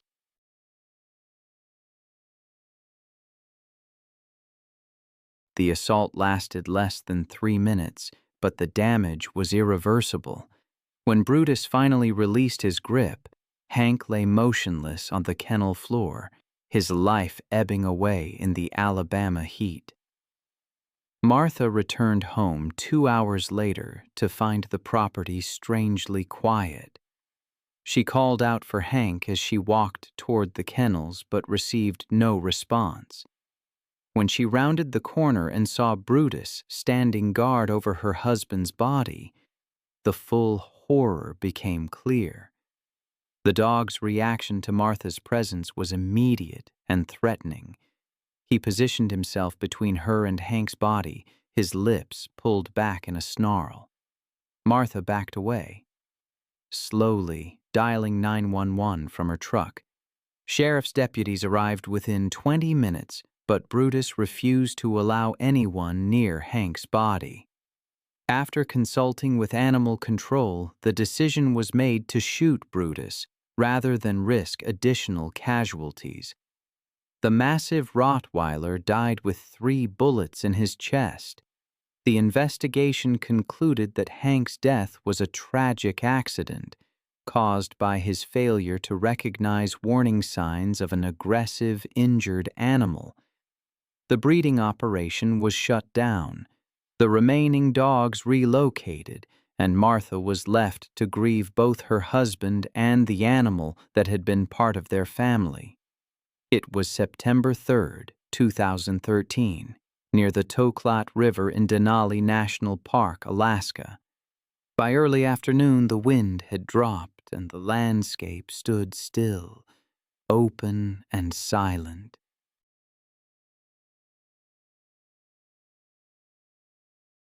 From a distance, it looked calm, a place where nothing could happen quickly. But the quiet there was deceptive. Sarah Miller, 26, was an experienced backpacker from Anchorage. There's a photo I can't forget. a wide shot of a river valley in Denali National Park. In the mid-distance, a small group of wolves trails a caribou herd. That photo was taken 6 minutes before a woman named Sarah died. She had planned a 2-day loop near the Tlat River, timing it with the caribou migration. The route she chose was one where wolves were often seen trailing the herds. She wasn't intimidated by solo travel. She'd been doing it for years, often documenting her routes for small hiking blogs. She carried bear spray, a GPS beacon, and enough food for 2 nights, taking a minimalist approach, trusting her skill over gear. The Denali backcountry zones required permits, which she had properly filed. Rangers recalled she'd asked about late-season wolf movements but showed no concern when told sightings had increased near the river. Wolves had been following caribou herds migrating south, and fresh tracks had been noted days earlier. To Sarah, it was just part of the environment, one she respected but didn't fear. Wolves in that region averaged between 70 and 100 pounds. They were built for endurance and speed, capable of covering 40 miles a day. Their jaws delivered a bite force of nearly 400 pounds per square inch, strong enough to crush bone.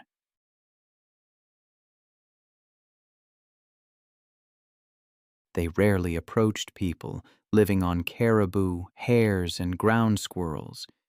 But when prey grew scarce or human scent carried traces of food, curiosity sometimes lingered. That week, rangers had posted advisories near trailheads, noting that several hikers reported wolves trailing them at a distance. Sarah had likely read those postings when she signed out, though no record showed she changed her route. Her confidence in her precautions was understandable. Statistically, Denali's wolves avoided confrontation. Around 4 p.m., a tourist group in a vehicle on the park road spotted a lone figure standing on a gravel bar below the ridge. The hiker waved, later confirmed to be Sarah, before continuing upstream toward where her camp was located. She reached her final GPS coordinate sometime before 4:45 p.m. The last photos on her recovered camera showed the river valley and the wolves following the caribou. Tracks found later indicated she moved off the main gravel bar toward higher ground, likely planning to cut inland. The first sign of struggle began about half a mile from her tent. Her GPS unit recorded erratic movement, rapid looping, then a sudden stop. Investigators reconstructed what happened next through physical evidence and predator behavior analysis. The wolves had diverted toward her position once the herd passed out of sight. Sarah likely saw them at a distance as she deployed her bear spray once. Residue was detected on nearby vegetation.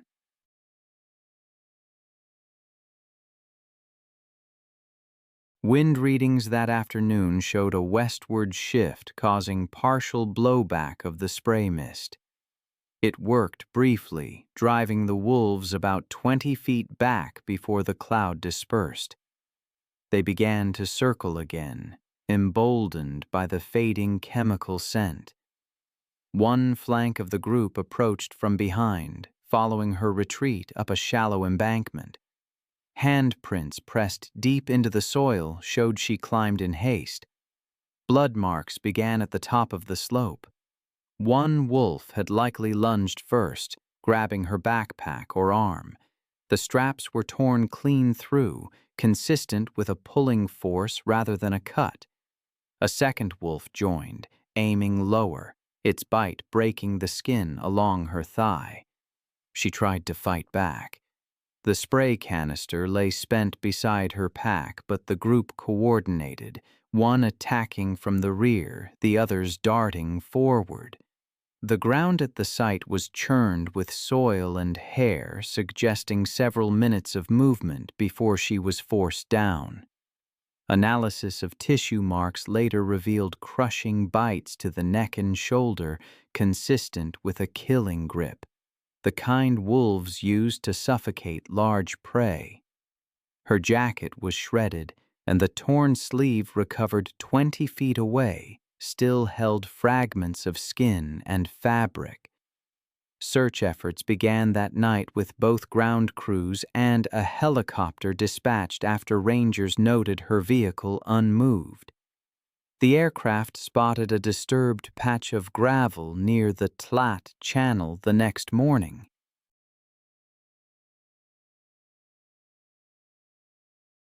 Sarah's body lay partially covered by soil and debris, her left arm missing, likely carried off by scavengers after the attack. They collected the camera and other items for analysis and later confirmed through timestamps that her final photograph was taken just 6 minutes before the estimated time of death. The park temporarily closed multiple backcountry zones along the migration corridor. Genetic sampling confirmed the wolves belonged to the Tolat pack. Investigators determined the attack began as a predatory test or prey proxy response that escalated fatally, but with no repeated approach or food-seeking behavior observed, no removals were ordered. At a private debrief, rangers explained the findings to Sarah's parents, who later issued a short statement urging that the park not punish what it protects. It was April 14, 2018, when Monica Barrett arrived at Everglades National Park in Florida, one of the largest tropical wilderness areas in the United States. The vast wetland ecosystem stretched across 1.5 million acres of sawgrass marshes and shallow waterways that served as home to some of North America's most dangerous predators. The park's intricate network of channels created the perfect habitat for massive American alligators. Monica Barrett, a 44-year-old divorce attorney from Miami, had booked a solo kayak tour to clear her head after a difficult custody case.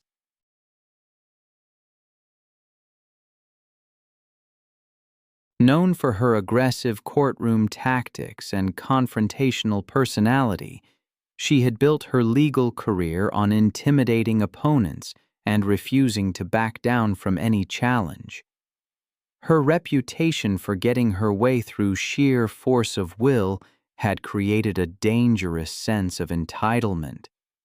Tommy Rodriguez, a 52-year-old tour guide with over 20 years of experience, had immediately recognized Monica as a problematic client during the morning safety briefing. She had interrupted his presence. The power of a wild animal's bite can be truly terrifying. I once read about an alligator that could exert over 3,000 pounds per square inch of crushing press. Its jaws held up to 80 razor-sharp teeth, designed for gripping and crushing prey. They can remain motionless for hours, then explode into action with lightning speed. I remember a story that unfolded in a national park, a stark reminder of the respect nature demands. A woman named Monica visited during peak alligator breeding season. Despite warnings about territorial males becoming aggressive near nesting areas, she dismissed them. She even threatened to sue a park ranger who tried to explain the dangers. Tommy, the guide, repeatedly warned about staying within designated channels, but Monica grew belligerent, accusing him of limiting her rights. Ignoring the warning signs, she paddled her kayak toward a restricted lagoon, claiming she had a right to explore any area as a tax-paying citizen.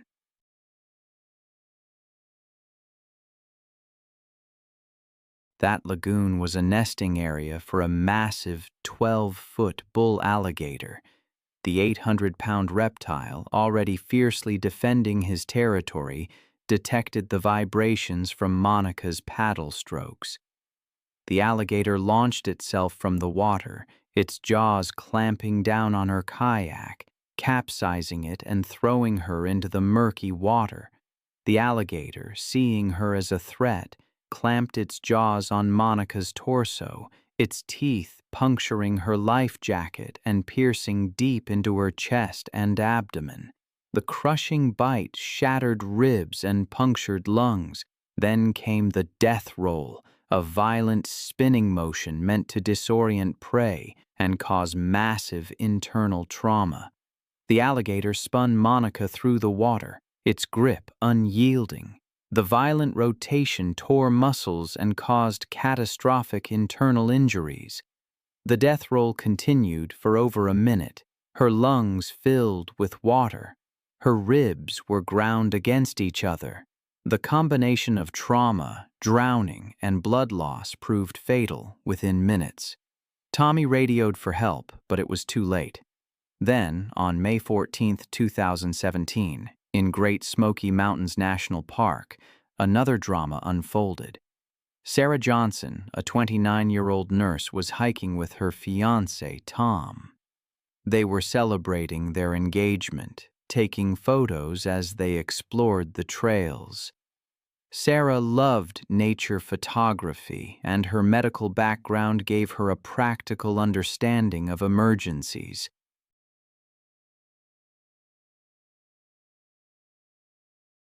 They were hiking through an alpine meadow when they spotted two black bear cubs playing in the tall grass, with no mother in sight. Sarah knew this was a rare photo opportunity. Black bears are the most common bear species in North America.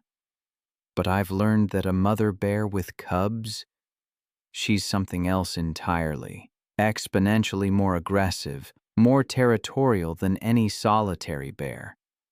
I read once that a female bear will attack without any warning, simply to defend her young. She views any human presence near her cubs as a mortal threat, and she believes with every fiber of her being that it must be eliminated immediately. They possess incredible strength and speed, capable of running up to 30 mph through even the densest forest. Sarah and Tom were on an engagement trip, hoping to make some incredible memories.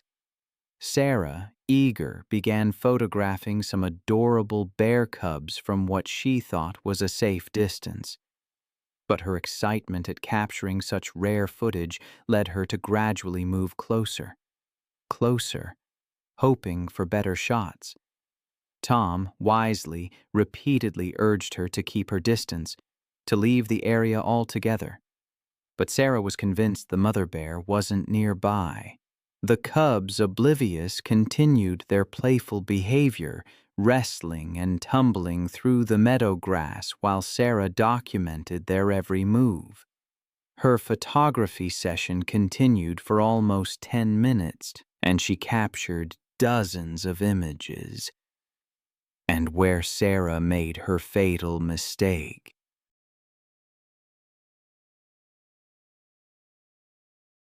She positioned herself between the cubs and their natural escape route to the forest edge.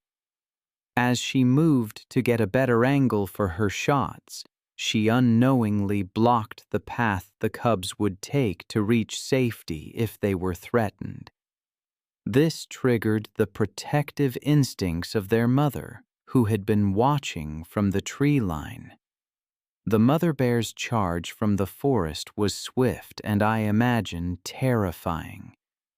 The 200-pound female covered the distance to Sarah's position in seconds, her powerful legs propelling her massive frame with surprising speed, while her territorial fury focused entirely on eliminating the perceived threat to her cubs. Sarah attempted to retreat when she finally saw the charging bear, but her foot caught on a fallen log and she tumbled backward, still clutching her camera. The mother bear reached Sarah's position before she could regain her footing, striking her with bone-crushing force. The bear's massive paw connected with Sarah's back, her razor-sharp claws raking across Sarah's spine and shoulders while the impact shattered several ribs. Sarah's camera flew from her grip as the bear's enormous weight pinned her to the ground. Her attempts to call for help were silenced by the crushing press on her chest. The mother bear's powerful jaws clamped down on Sarah's neck, her crushing bite force fracturing vertebrae and severing vital arteries.